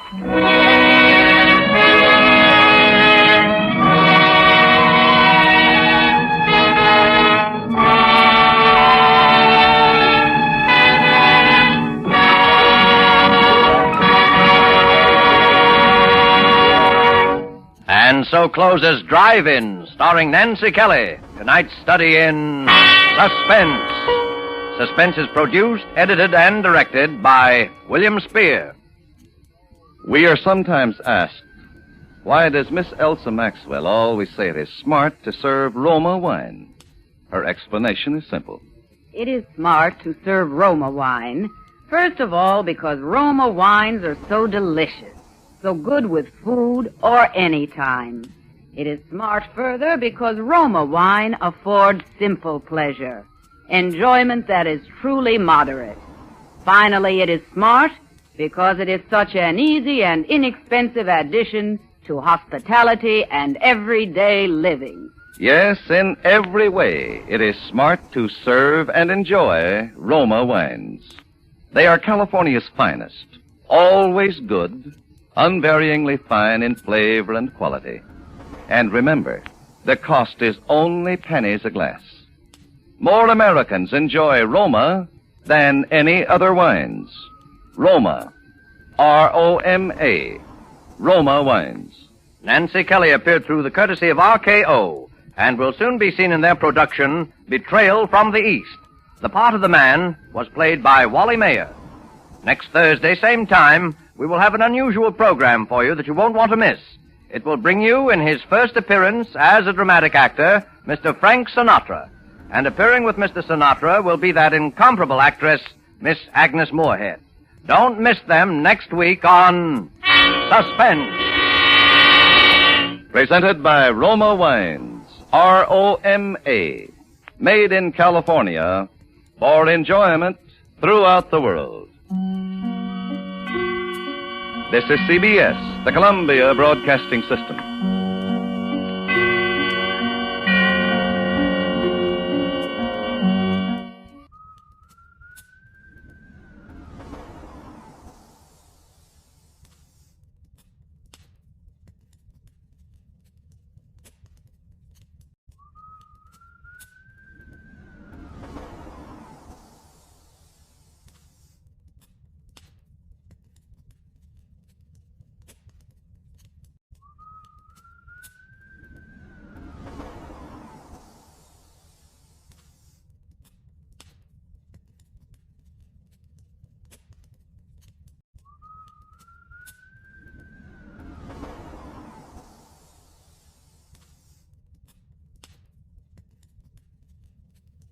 Now, the Roma Wine Company of Fresno, California presents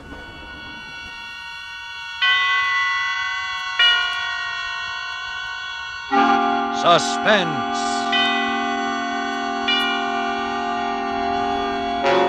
Tonight, Roma Wines bring you Short Order, a suspense play produced, edited, and directed for Roma Wines by William Spear. Suspense, radio's outstanding theater of thrills, is presented for your enjoyment by Roma Wines. That's R-O-M-A. Roma Wines, those excellent California wines that can add so much pleasantness to the way you live, to your happiness in entertaining guests, to your enjoyment of everyday meals. Yes, right now a glassful would be very pleasant, as Roma Wines bring you Short Order, a remarkable tale of Suspense.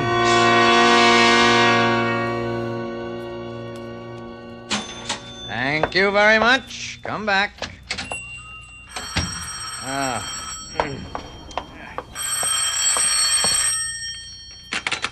Bailey's Diner. Oh, this is Mr. Bailey speaking. Oh, I'm sorry. You're just a little late on that. Well, I hired a fry cook day before yesterday. I'm sorry I forgot to tell the newspaper to stop running that ad until this morning. I got a good man. No, one man's all I need. Just got a small place here. That's all right. Goodbye. You see that, Johnson? You better keep on your toes. Oh, Plenty of Mr. people Bailey. after your job. If you're not careful, something might...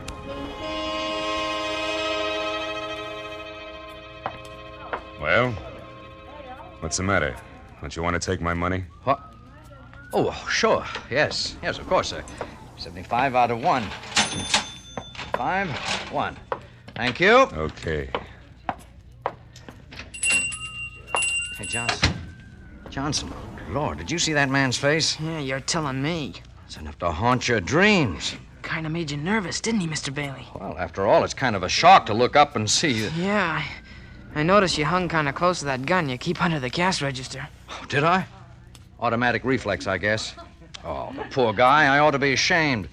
Probably got that way in an explosion accident or something, Yeah, looks like a plastic surgery job. Only some doctor like Frankenstein must have done the surgery. Yeah. Well, here you are. Enjoy this. Oh, thank you. Come back. Yeah. Yes, sir. He liked your cooking, too, Johnson. 2 deluxe sandwiches, 2 coffees. That's not bad. Right. Seems to me business has been picking up ever since you started working here. Just thought you'd like to know. Thanks a lot. You like this work, Johnson? Yeah, it'll do. The hours kind of get me sometimes, and when the rush hour starts in half an hour, I can't pretend I'll be liking it. But it's all right. Sure. Well, someday you'll have a place of your own. Be your own boss. Never get anywhere working for someone else, Well, I'm doing okay now, Mr. Bailey. Yeah. You'll never go hungry for lack of a job. You're too good a cook. But your own business. Now, you take me. I'm doing well, even if I do say so. People come here to eat. All right, I see that they get 'em. Yeah, it makes you feel pretty good having your own place. Makes the saving and scraping seem sort of worthwhile. You seem to get the business. Well, of course, you got a terrific location. Well, this place has a name that means something. At least I think it has. As a matter of fact, there was a man in here trying to buy it just last week. That's so? That's right. Real estate agent. His name was Sloan. He had a customer. Who's this customer? Oh, I don't know. But I told him I didn't want to sell. Oh, here, how about opening that refrigerator door for me, will you? Okay. Thanks. No, I'm not going to sell. Couldn't afford to. I'm not in a position to retire. The way things are, it'd be too hard to start up somewhere else. Uh-oh, well, here we go again. Good evening. Evening? Yes, sir. What'll it be? Special, Ricky. Right. Coffee. Oh, good evening, sir. Is it still chilly out? Oh, yeah, a little. Thought some of your chili would warm me up. Get it? I get it, yeah. Chili, coming up. All right. Bailey's place. Oh, Virginia, what's... What? What? All the windows? Well, who could possibly... Well, where were you? Well, now, why would anyone want... Oh, no, none of those kids would do a thing like that. They're nice kids. Yeah, hoodlums, I guess. Well, I don't know what you can do. Got no witnesses or anything? You sure it was rocks, huh? Well, I guess there's nothing you can do. Well, I wish I could, too, but I got to stay here. All right, dear, yes. All right, goodbye. Bad news, Mr. Bailey? Darndest thing. Hoodlums or something. They just broke every window in my house. I don't know what to think Hey, of. Bailey, this a new kind of bread you got here? Better than usual. Oh, you like it? Yeah. Well, it costs a little more. Oh, good evening. Hello? Good Lord. Yes. Yes, sir. What'll it be? Hamburger and coffee. Right. How do you have the hamburger? Well done. Cream in the coffee? No. Black. Yeah, right. Hey, Bailey, come here a minute. Oh, yes, pardon me, will you, please? Hey, did you see the face on that fella that came in a minute ago? Yes, I did. It's pretty bad, isn't it? Bad, I'll say. Boy, I can stand a lot of things, but that gets me. Well, I've left half my meal on my plate. I was enjoying myself until that came in and sat over there.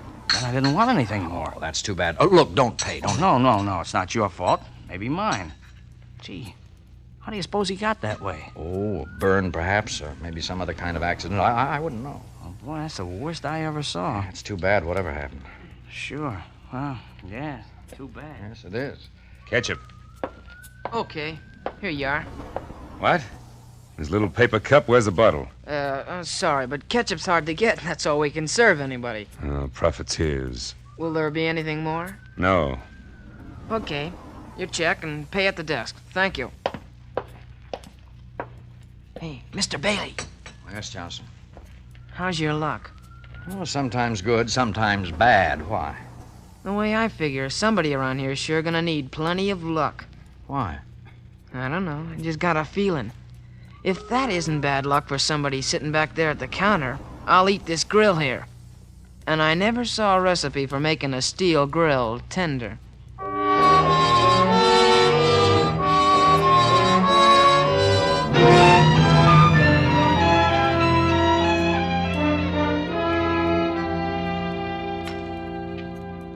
We better order some more pork tomorrow, Mr. Bailey. Well, running low, are we, Johnson? Yeah, a little. If they keep hitting our barbecues the way they have so far this evening, I'm sure we'll be needing it. All right, I'll make a note of it. Yeah, lucky we got any unspoiled meat left after that guy was in here twice yesterday. I thought the milk had sour. Bingo. Just like that when he looked at it. Yeah, but it didn't. Ah, Johnson, you shouldn't talk like that. He can't help it. You know he can't. We should feel sorry for him, not joke about it like that. Yeah, I'm sorry. Yeah, sure. You gotta have sympathy for a guy like that. Just the same, I hate to look at it. I guess we'll have to look at it some more. I think he's coming up to the door now.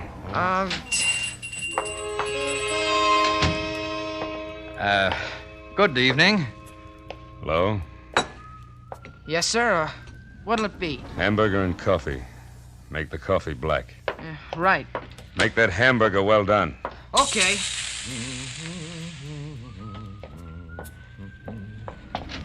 Oh, good evening. Evening. Yes, sir. What for you? Why, I'll have, Holy. How's that? Huh? Nothing. Nothing at all. In fact, I don't think I want anything. I just remembered an appointment. Just forget it. Oh, what do you know? Your hamburger, mister. And your coffee. Ketchup, please. Okay. Still no bottle? No bottle. Sorry. Here. You go buy an extra bottle. Put it back on the shelf just for me. You gonna eat here some more? Yeah. I like this place. Go on, take that and see that you get some good ketchup, too. Oh, it ain't that, mister. It ain't the money. You can't buy the stuff when they don't stock it. Well, you better ask Mr. Bailey. Mr. Bailey! Oh, yes, Johnson? Oh, you tell him. I just gave your man some money to buy a bottle of ketchup. But he doesn't want to take it. Well, you see, sir, it's not that we can't afford to buy ketchup. No, indeed, we want to please the customer. Something a lot of people seem to have forgotten how to do nowadays, but ketchup's very hard to get just now, and we have to ask our customers to bear with us. No, you keep your money. I like plenty of ketchup. Nothing like ketchup, I always say. Well, there ought to be enough in that paper cup. Won't that do you? Well, not quite. Any chance of a refill? I'm afraid that's all we can allow. Gentleman says he's gonna eat here regular. What? I said that... Oh, just a moment. Good evening. Hello there. Could I do something for you? Well, I sort of thought Oh, no. No, thanks. No. Wow. We hadn't finished our discussion. Yeah. As I was saying, Mr. Bailey, it looks like we got ourselves a regular customer.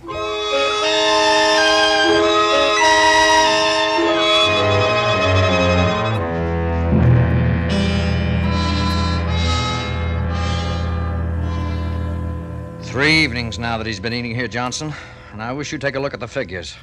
Take last night. Ordinarily, there'd be $10 to $20 worth of business just between 6 to 6:30 alone.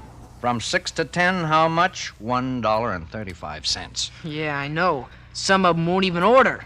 Some of them take a few bites and quit. At least it's not the food. We can be thankful for that. Hey, tell me, Johnson, how can you stand it over there in front of him all the time? Oh, mostly I keep looking someplace else. That's why I took down the mirror. For a while, I thought I'd just work along and not look at him. But I couldn't help looking in the mirror every now and then. So I think maybe the customers could stand it better without the glass, too. If they get to the sitting down stage. Yeah, if they do. Well, anyway, I took it down. It might help if you didn't get up every now and then and walk over to the door to look out. People can't help singing then. Yeah. Takes them a long time to eat, doesn't it? Yes, it does. Hey, say, I've got an idea. What's that? Look, when he comes in... Evening. Hello? Yes, sir? The usual. Right. Oh, by the way, Mr. What's your name? Yeah. Well, as I was saying, neighbor, we make a practice here for our special customers. Not just anybody, mind you, but for our special customers of sending meals out. Now, I was thinking, since you become one of our regular customers, that perhaps you'd appreciate it if I'd send your evening meal over to you every day at your room. How does that strike you? No. Thanks. Rather eat here. But we don't have any comfortable chairs. There's no jukebox, no radio. That's okay. Don't miss him anyway. It's not very comfortable. A lot of food odor in the air. You know, sometimes I get sick of it myself. I like it. Not too many people around. Nice place. Suits me. Oh, then you're not interested. That's the idea.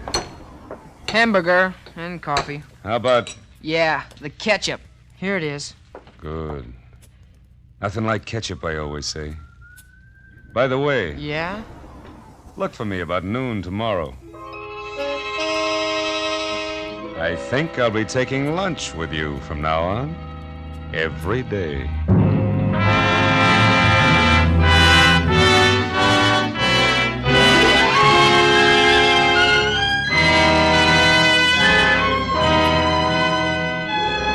For Suspense, Roma Wines are bringing you a cast of Hollywood's outstanding radio actors in short order by John F. Suter. Roma Wines' presentation tonight in radio's outstanding theater of thrills, Suspense.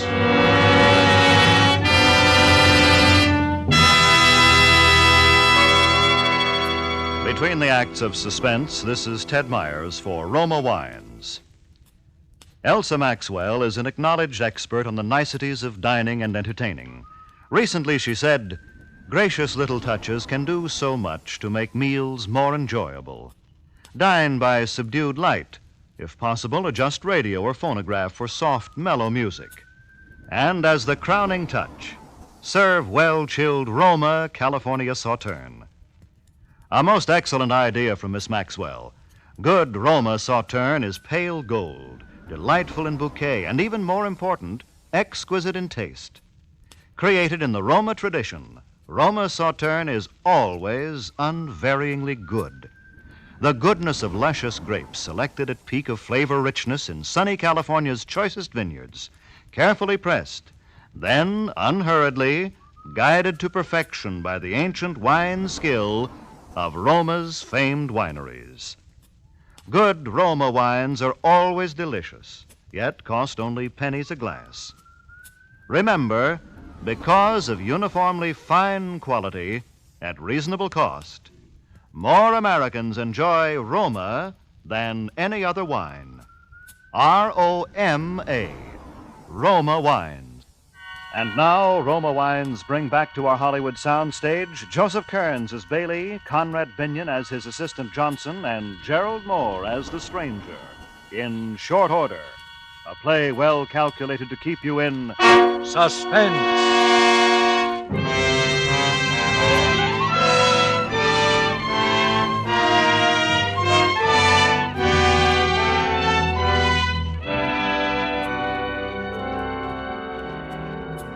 Johnson, I'm at my wit's end. What are we going to do? I don't know. I got no more ideas. 2 weeks now, and we're losing money every day. I could cook it so he wouldn't want to eat it. Well, you've tried that, haven't you? Yeah, twice. And it didn't work. Yeah, that's right. Well, I don't know what we're going to... Oh, just a minute, Johnson. Okay. I'll check on the bun supply. All right. Hello, Bailey's place. Oh, yeah. Yeah, dear. Huh? Oh. Well, you must have misplaced it, honey. Every place?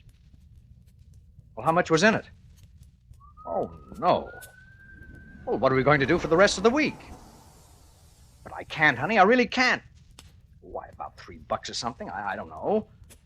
Well, I don't... You know, it's just dropped off during the last week. Oh, no, he's fine. Now, don't say that, honey. There's nothing the matter with Johnson. And I'm not going to get a new cook. What? Well, I haven't told you, but... Well, why don't you cut down on a few things once in a while? Oh, Johnson, is there any aspirin back there? Yeah, you want the bottle? Yeah, my head's splitting. Here it is. Oh, thanks. Here he is. Hey, now look, I got an idea. You back me up? Well, what is it? Well, I'll try it, and if you don't like it, don't say nothing.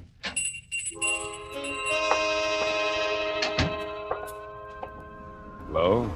Like I say, Mr. Bailey, this kid was a pretty game fighter. He didn't have a thing but a hard left. Mind if I butt in? I'd like to eat. You bring your lunch with you? What's that? If you brought your lunch, okay, lay it on the counter and eat it. Don't be funny, Johnson. Bring me the usual. I got other things to do. What other things? I don't see any other customers. Want me to call the boss? Look, mister, I don't like you, see? I'm tired of seeing you around. You go someplace else and eat. We'll see about that. Hey, Bailey. Yes, sir. What can I do for you? This moron you call a cook says he won't serve me. Yes?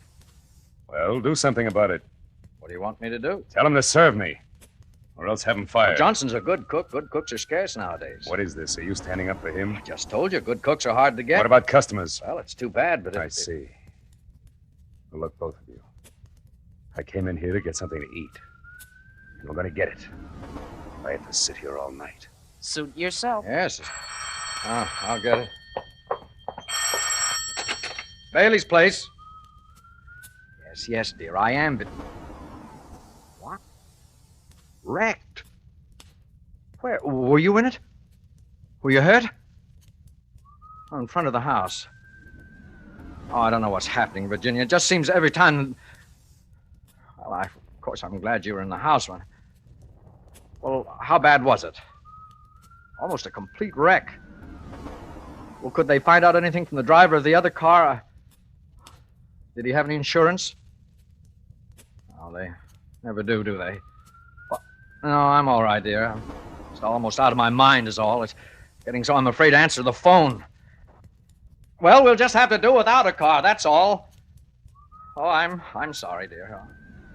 Yeah. Well, I'll talk to you later. Bye. Mr. Bailey. Yes? Whoa, what's the matter, Mr. Bailey? Bad news? Oh, wrecked my car right in front of my own house. Had no insurance, of course. No money to pay. Oh, that's tough. Yes, sir, that's tough. Him. Look at him. Still sitting there, waiting. I'll have to think of something. So now I can't seem to think at all. Yeah, I'm stopped, too. Boy, you sure get the luck, don't you? What's the matter? I never used to have luck like this. Just lately. Just since he started coming in here. Yeah, could be. Looked like bad news right from the start to me. There he sits. We could get him out of here once and for all. Hey, wait a minute. You go to the door and see if Ryan's inside. If he is, call him in, will you? All right, I wouldn't. Oh, okay. Right outside. Orion, would you come here a minute? Okay. Oh, Mr. Bailey wants to see you. What can I do for you, Mr. Bailey? See that man sitting at the counter, Ryan? I want him either arrested or thrown out of here. I don't care which. That's so? Giving you trouble, is he? Hey, you. You talking to me? Nobody else. Come here. What do you want? Now, Mr. Bailey, what's the charge? Well, making a nuisance of himself. What's this? All I do is come in here to eat. I'm making a nuisance of myself. I don't get it. Look at him, Ryan. I am. Not very pretty, is he? Officer, the law doesn't give you the right to criticize a man's face. I'm sorry, mister. Hello, Mr. Bailey. Every day he comes in here 2 or 3 times. I can't get anybody else to come near the place while he's here. He stays and stays. He drives all most of my business away. I have to eat, same as anybody else. You do anything bad? Get tough, insult people, disturb the Well, peace? no. All I do is come in and eat. Look, we reserve the right to refuse service to any customer. I don't know now, Mr. Bailey. That's all very well, but technically speaking... What do you mean? He means that even if you don't like it, you can't run me out if I mind my own business. He means you can't run me out if I ask you to serve me. Well, how about that? Well... And if I ask for something to eat and offer you money for it, you've got to sell it to Oh, me. no, I don't. Oh, you'd better. Or I'll have you in court before you know it. Brady's right about that, Mr. Bailey. Well, all right. Sorry I can't help you, Mr. Bailey. Is there anything else? No. Well, be getting on then. Night. Well, how about it? All right. Go sit down. Johnson, get him whatever he wants. Okay. I'm not going to answer it. I'm not... Mr. Bailey, the phone, you busted I it. don't care. Mr. Bailey, put that gun down. What are you gonna do? You see. Now, look here, you. I can be pushed just so far. Now, either you get out of this place and don't come back, or as sure as I'm standing here, I'm going to pull this trigger. Go away. I'm hungry. Did you hear what I said? I hear you. Now go Now, away. look, I'm going to count 3. 1. Go away. 2. 3!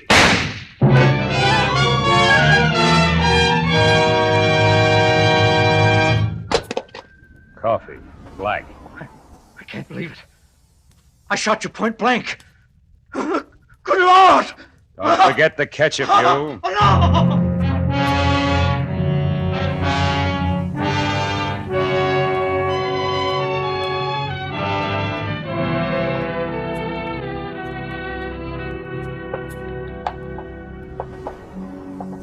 Well, you got the lay of the place now, Mr. Tanner.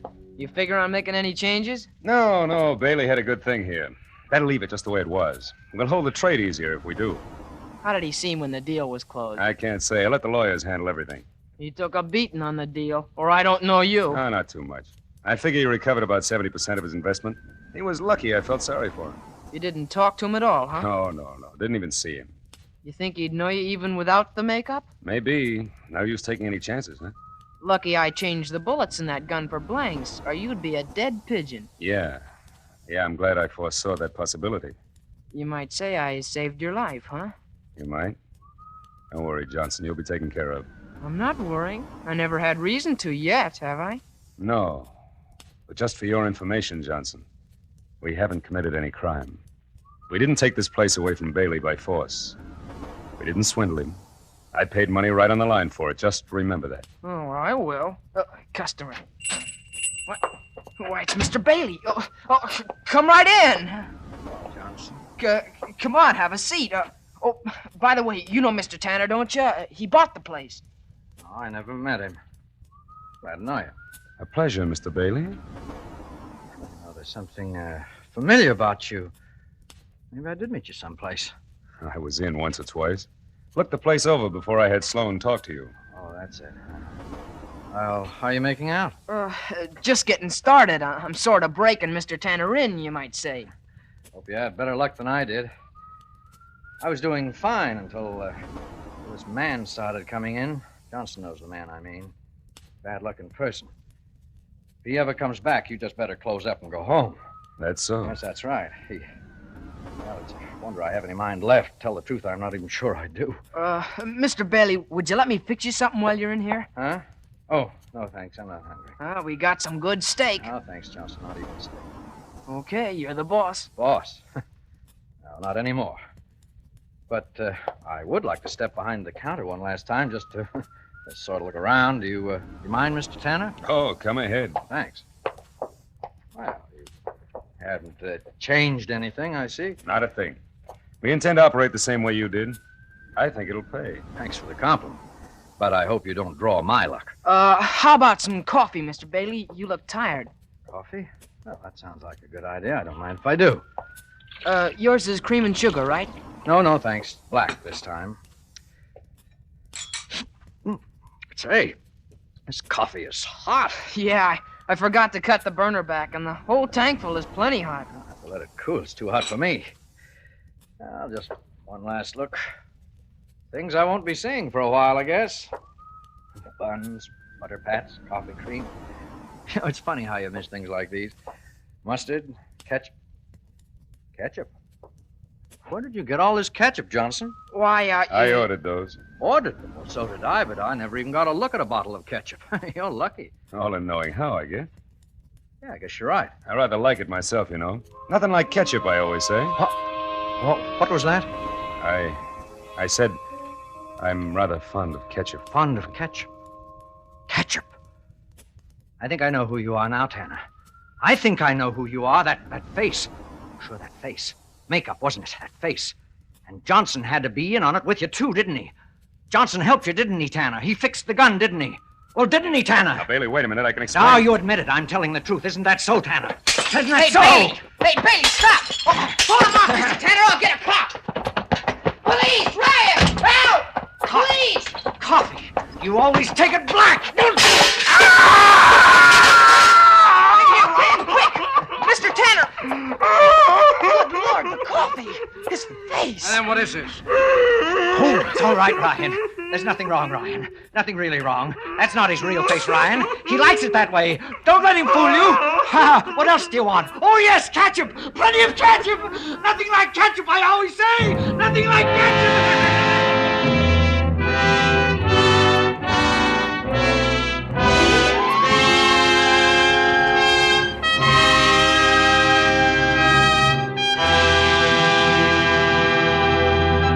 Roma Wines have brought you Short Order with Joseph Kearns, Conrad Binion, and Gerald Moore as stars of tonight's study in Suspense.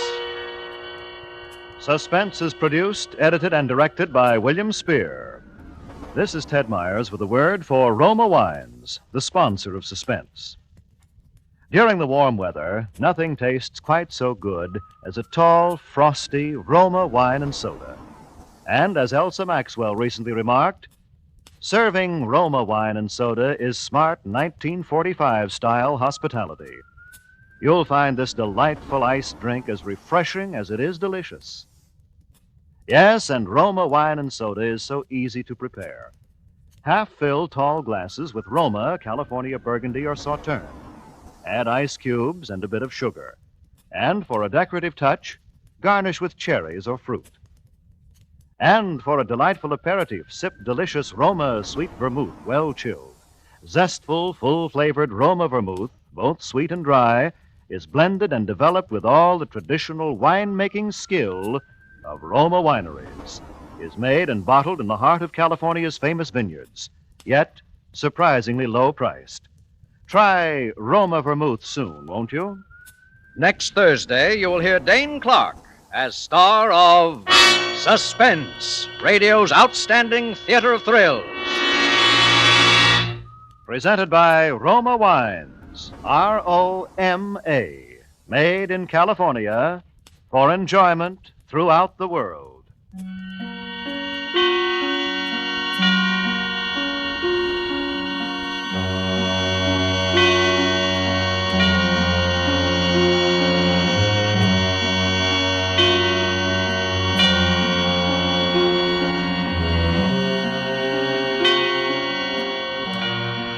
This is CBS, the Columbia Broadcasting System.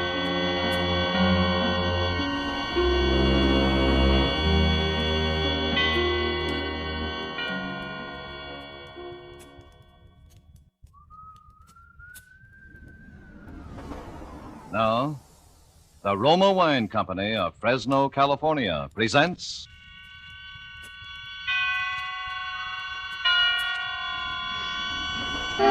Suspense.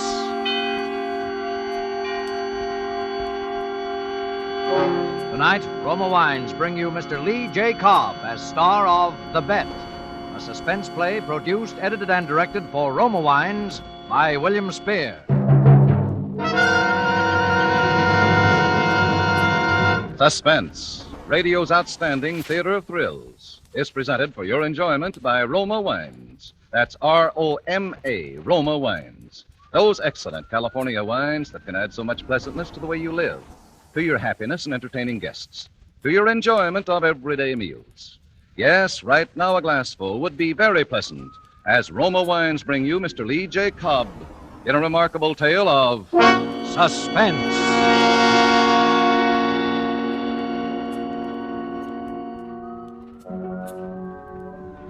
Haunted? Yes, I'm haunted. It's a year now, and I can't erase the memory of that precipice I very nearly stepped from. That darkness into which I almost plunged. Or maybe I took the plunge and I'm in it now, in the dark. It doesn't usually happen in my business. But what's the use of talking about it? You'd only say I'm too susceptible. And I'd say you're right, I am susceptible. To faces and places. To women's faces. One woman's face. And to lost, dark places on what I call the rim of the world. Places like Sierra Leone, Saigon, Balsall. Places like Trinidad.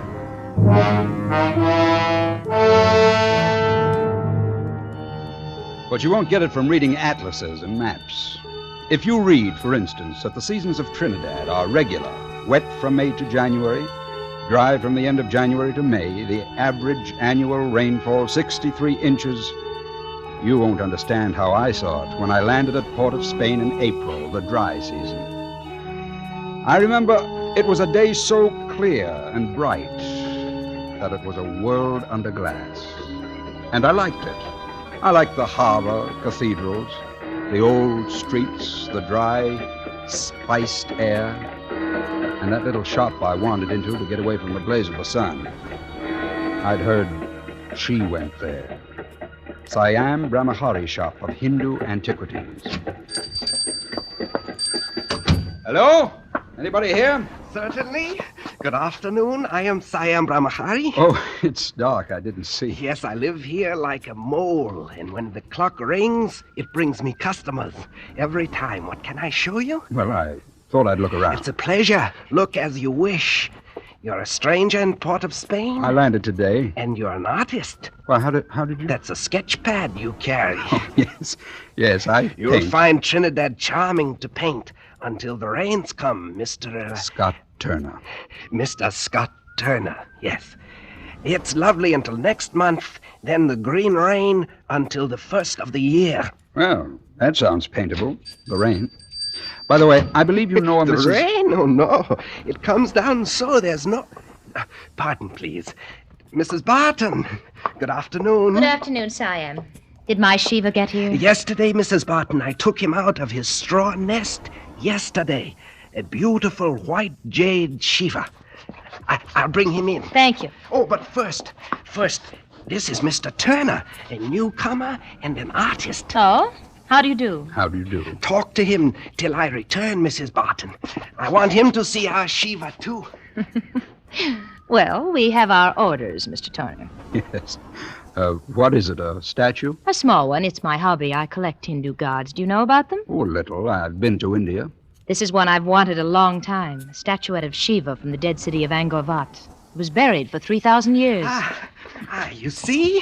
He's small, Mrs. Barton, but he's perfect. Look, not a blemish. Siam, he's beautiful. Isn't he beautiful, Mr. Turner? The great god Shiva.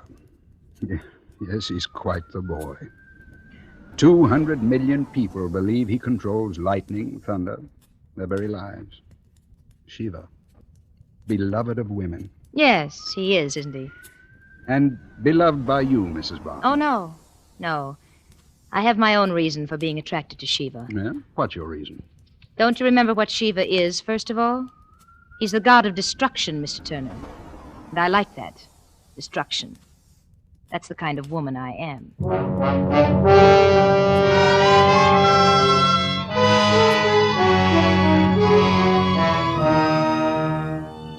She liked destruction. Of course, I knew that already about Ada Barton. She must have loved Trinidad, a place where a casual conversation turns suddenly intense, suddenly dangerous, where you never know the whirlpool under your feet until you're in it. I was in that whirlpool in a second, and I'm still there. But I'm getting ahead of myself. I had no difficulty meeting Ada Barton again. You know how colonial cities are. The teeming population that belongs, and the handful of English, Americans, French, administrators, speculators, painters, planters, who huddle together socially because, well, they're afraid. And even so ungregarious a man as Paul Barton wasn't above inviting a visiting American to his home. But no matter how we'd met, he and I were bound to disagree. So you're an artist, Mr. Turner. Well, I envy you. It must be pleasant not to have to work for your living. Well, naturally, I don't look at it that way. Paul, for heaven's sake. Oh, but Ada, my dear, surely neither you nor Mr. Turner contend painting is labor, not productive labor. But that's not the point. Well, I think it's a point. And I think painting is productive. Although I must confess that painting seldom produces for the painter comfort such as you have here. I wish it did. More coffee, Scott.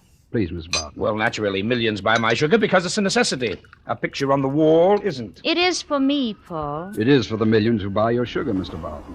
At least it's necessary for me to believe it's a necessity to them. A necessity for which they're starved. But I think your difference with me is more personal, Mr. Barton. Oh, now, wait a minute. You see, I think you envy me.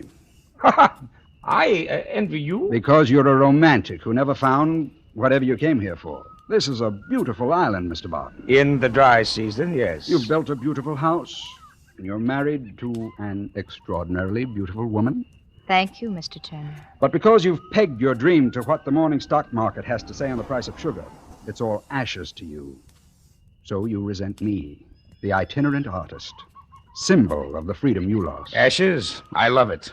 I'm a man who likes organization, utility, and there's plenty of romance in sugar. As much as there is in a Portuguese sloop, Java-bound, or in the ruined streets of Palmyra, gulls flashing in the sun over Sicily, or in the port of Spain tonight, with its smell of fast-growing things, to a man like me who can claim the whole world because no part of it claims him.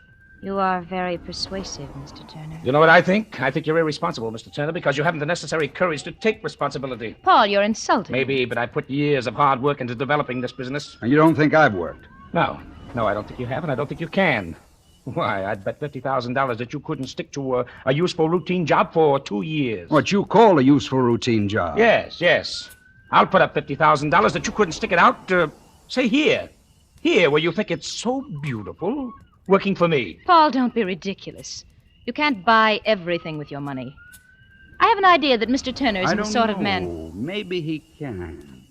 What kind of work, Mr. Barton? You can't be serious, Scott. Oh, it would be work that you can do, say, in my laboratory.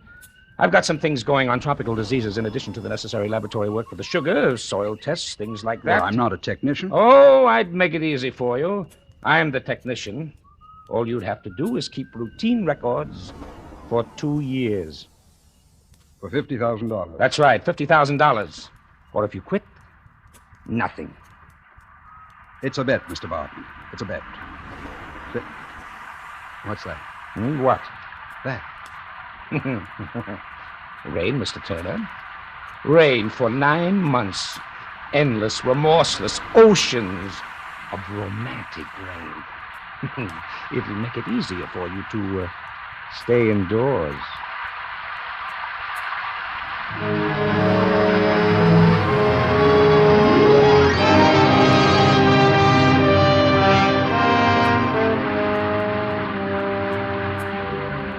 Endless, remorseless rain. I liked it at first because it blurred the passage of time. And somehow my job wasn't easy. In the fields around the laboratory, the cane grew up, was cut, grew and was cut. But inside the laboratory where I lived day and night, all sound and life came wrapped in the silken, deadly, hypnotic drumming and hissing of rain. The first 2 months, only one thing bothered me. The petty needling of Paul Barton.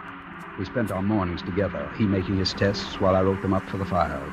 Scarcely a day went by when he didn't say something sharp or bitter. Well, how's the romantic Mr. Turner today? Can you read any poetry into the smell of aniline dyes? 2 years, Scott, 2 years. You see what you're heading for? A laboratory stoop. And this rain will grow mole in your curly artist lock. I guarantee it. Yes, my wife Ada fancies art too, Scott. She buys little things, paintings, statues. But she buys them with money from sugarcane, Scott. Or had you forgotten that?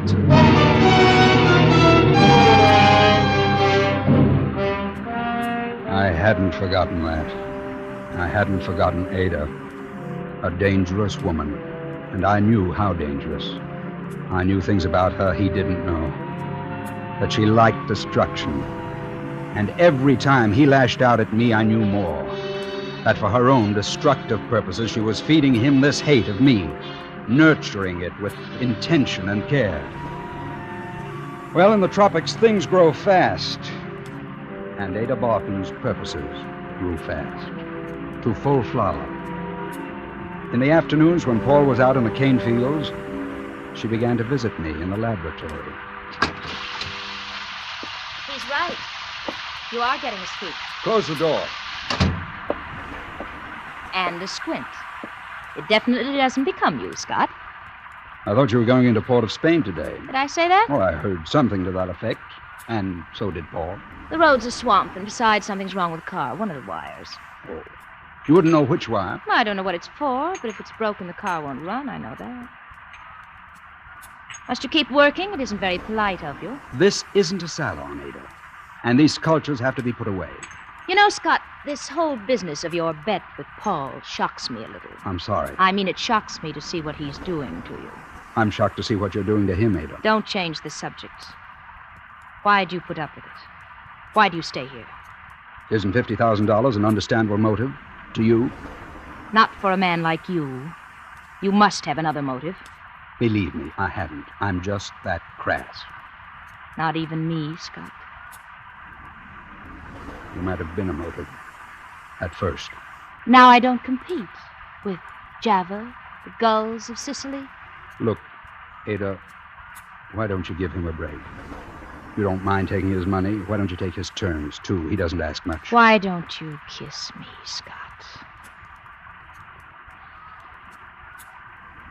Ada. Yes. Whose destruction, Ada? Destruction? Yes. Which of us have you marked to destroy? Paul or me?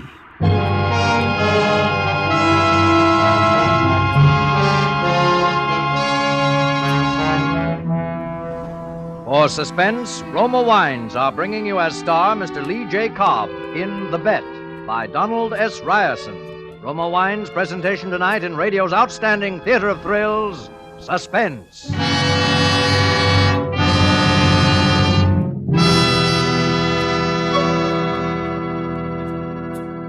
Between the acts of Suspense, this is Truman Bradley for Roma Wines. Have you invited friends or family to dinner tomorrow night? Then here's a timely suggestion from famed hostess Elsa Maxwell. Welcoming guests with Roma California sherry is becoming an American custom. My guests compliment me when I serve Roma sherry with simple hors d'oeuvres or cheese. Roma sherry served cool is a delicious appetizer before the meal, the perfect first call for dinner. Yes, and Roma sherry is delightful later in the evening, too. Glorious golden amber Roma sherry is a happy, mellow wine with natural fragrance. Cream rich with natural grape sugar sweetness and nut-like taste. If you prefer a dry sherry, get Roma California Pale Dry Sherry, famous for its light, nut-like taste. It's a good idea to keep both Roma sherry types in the house and give your guests their choice.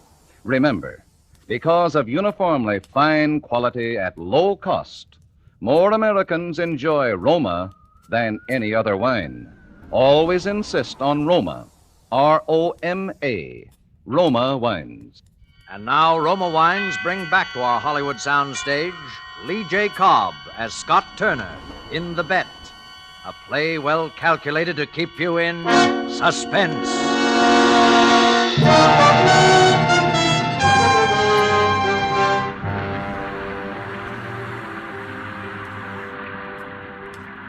I knew, if I wouldn't face it then, I knew whom she'd marked for destruction. Because I knew a lot about what kind of woman she was. And it wasn't more than 6 months before she'd laid her cards on the table. $500,000, Scott. $500,000. And I'm his beneficiary. But if you'll wait, Ada, let me finish the 2 years. More than 18 months to go. I won't wait. But we'll have our money then. What? $50,000. Anyway, it can't be done. We wouldn't get away with it. You haven't even let me tell you how we can. When a man's insured for so much, his death is sure to be investigated. I know. I know, too. And an insurance investigator is thorough. He won't accept your grief no matter how well you can act. And he won't accept my being here. He'll find out who and why. He'll find out nothing that isn't on the death certificate. Listen to me. Darling, don't force me into this. Listen. Besides malaria, there are 2 diseases in Trinidad that kill hundreds every year. Typhoid and amoeba histolytica. My dear, please, all our lives... Paul's healthy, so he might recover from either one alone. But if he has both together... No, Ada. No matter how simple you make it, I won't... Now, you go to the hospital at least once a week for laboratory supplies. You must have seen where they keep specimens, typhoid, microbes, amoebas. No, Ada. The risk... You won't gamble for these stakes. You'll be rich. You'll be with me. Scott, do you know where they keep the specimens? Ada, you remind me of something. Why don't you answer me? A spider spins a web. Scott! A male spider comes courting her, but before she'll have him, he has to catch a blue fly and bring it to her wrapped in his silk so that she can eat it alive. Scott! Then she accepts her mate. But the next day, she eats him alive. That's a horrible story. You don't really think that I'm... No. I don't suppose I do. You'll get the microbes then, won't you? Won't you, Scott? Ada, let me think about it a little while. Let me at least pretend I'm a man with a conscience.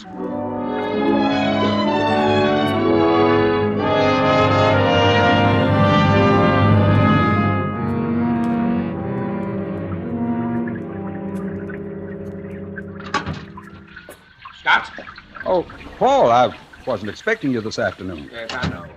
You were expecting Ada. Well, she's here, too. Hello, Scott. Hello. I just stopped by for a moment to tell you I have to go to Tobago.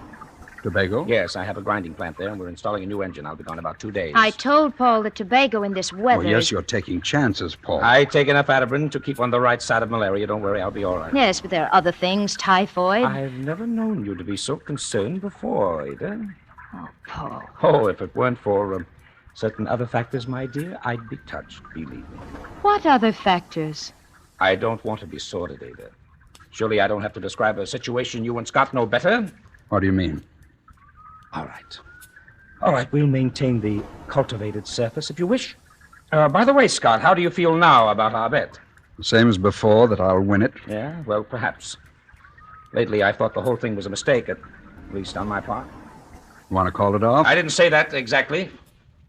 I'll tell you, we'll talk about it when I get back, the three of us. I may have a counter-proposal. Paul, you wouldn't All dare right. not... We'll talk about it. Fine. I'll be looking forward to it. Well, Ada?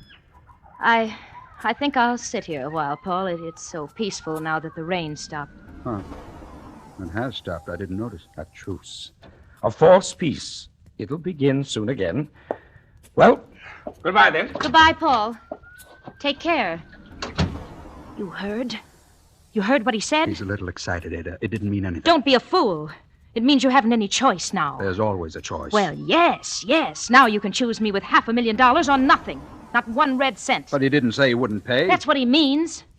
He hates us. Both of us. His only weapon is his money. What a triumph for him to hoax you into slaving here for 8 months and then throw you out. Oh, no, he wouldn't dare. Don't you think I know him? You have to do what I say. How will you give it to him? The microbes. In his food. It'll only take a drop. Say in caviar. He's a pig for it, like he is about everything else. Caviar, highly seasoned with sauce. You really planned this? Somebody has to plan.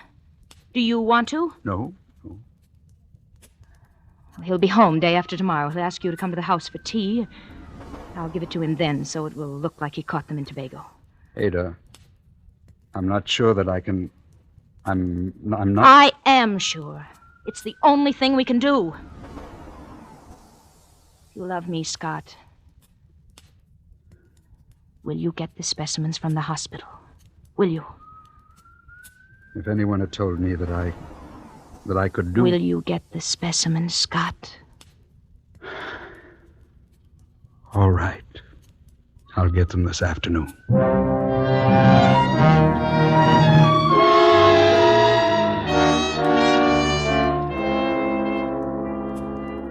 That afternoon, the rains had stopped.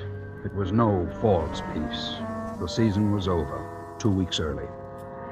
I drove into Port of Spain through a crawling, chalk white mist, through the strong, heady smell of decaying jungle. And the cessation of sound was enormous in my ears. It was as though the rain had stopped on a shout. I got the specimens, 2 tiny tubes of dynamically living death. When I stored them away in the laboratory refrigerator, I riveted my mind on Ada's face and her incomparable voice. We can do so much together, Scott. You're a savage like me. Remember how you looked at Shiva that first day? I could tell we're alike. No little stifling moralities. We're beyond such things, you and me, beyond pity or shame. Yes, quite beyond shame. Or pity. Be very careful, my darling. Eat only the caviar without the sauce. We'll leave all the rest for him.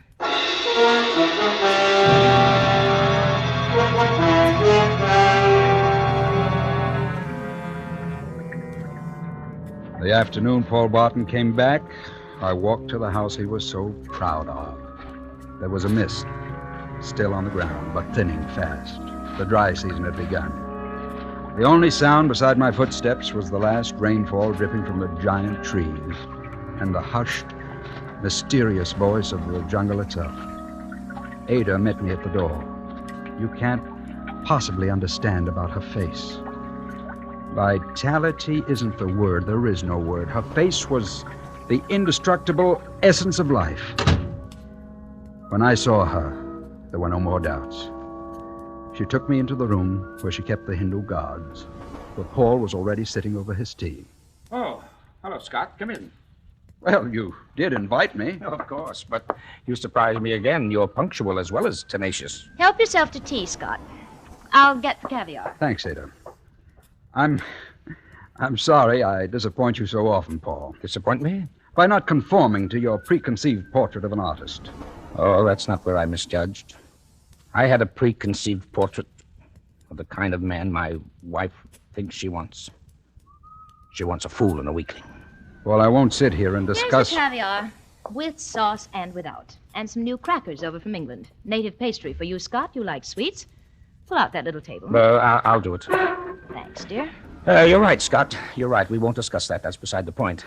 We were going to discuss my counter-proposal. Oh, Paul, let's not have unpleasantness right away. You assume it's unpleasant, not for me. I just want to say I'm closing the laboratory. Push the crackers over, Ada. I'd like to hear your reason. The research is no longer necessary, and I want you to leave Trinidad. You're worried about Ada, aren't you? Oh. We're dropping the cultivated surface, aren't we? Well, yes. Caviar and sauce. My wife prepares this very well, Scott. Yes. I wonder how well you know her. I know her pretty well. Now you're thinking of the 50,000, of course. Oh, really, Scott, try this. Ada puts everything in it. Did I say something? Put it down. What? Put the caviar down, Paul. It's deadly. Scott, you fool. Yes, there's everything in it, including death. Typhoid, amoebas. She prepared it very well. Ada, is this... I'm going to kill you, Scott. I hadn't intended to just yet. I know. Oh, of course you'd have a gun. How many men have you killed, Ada? How many helpless, hypnotized men have helped you to kill and then have themselves died? How many husbands, lovers? How did you know? I'm not such a romantic figure, Ada. I came here with some previous knowledge of you. You see, I was sent here for a purpose. I didn't meet you by accident. But I didn't know what you'd be like. How much of a spell you and the rain could cast. But it's over.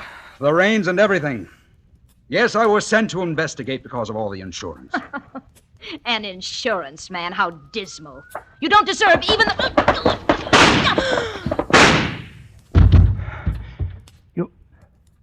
You killed her. You killed her. Yes. I killed her.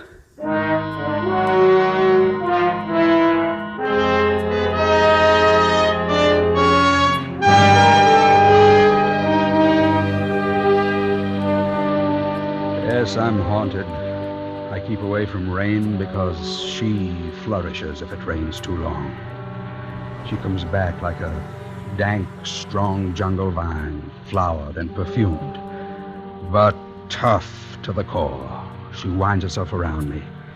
She tries to drag me once more to that precipice above that darkness, an existence beyond shame or pity or morality.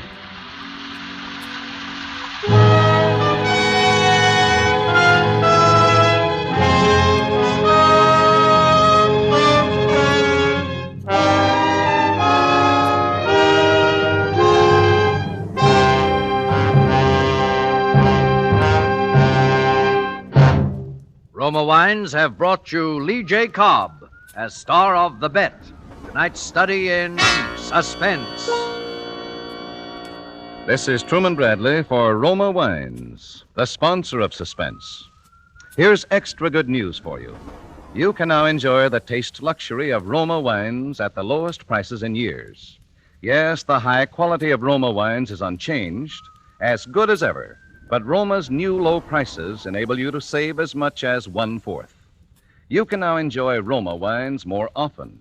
Roma California wines offer you sherry, port, muscatel, and tokay for entertaining, Burgundy and Sauterne for mealtime pleasure, and Roma champagne to make any occasion unforgettable. Each of these fine Roma wines brings you the goodness of luscious grapes, gathered at peak of flavor, gently pressed, then unhurriedly brought to delicious perfection under the patient guidance of Roma's ancient winemaking skill. Bottled at Roma's own famed wineries, located in California's choicest vineyard districts. Roma wines are true wines, always unvaryingly good. Now featured by your dealer at new low prices. Always insist on Roma wines. No other wines offer you so much for so little. Roma. R-O-M-A, Roma Wines. Lee J. Cobb appears through the courtesy of 20th Century Fox and will soon be seen in his first role since leaving the service, Anna and the King of Siam. Next Thursday, Roma Wines bring you Mr. Zachary Scott in Suspense, radio's outstanding theater of thrills. Presented by Roma Wines, R-O-M-A, made in California for enjoyment throughout the world.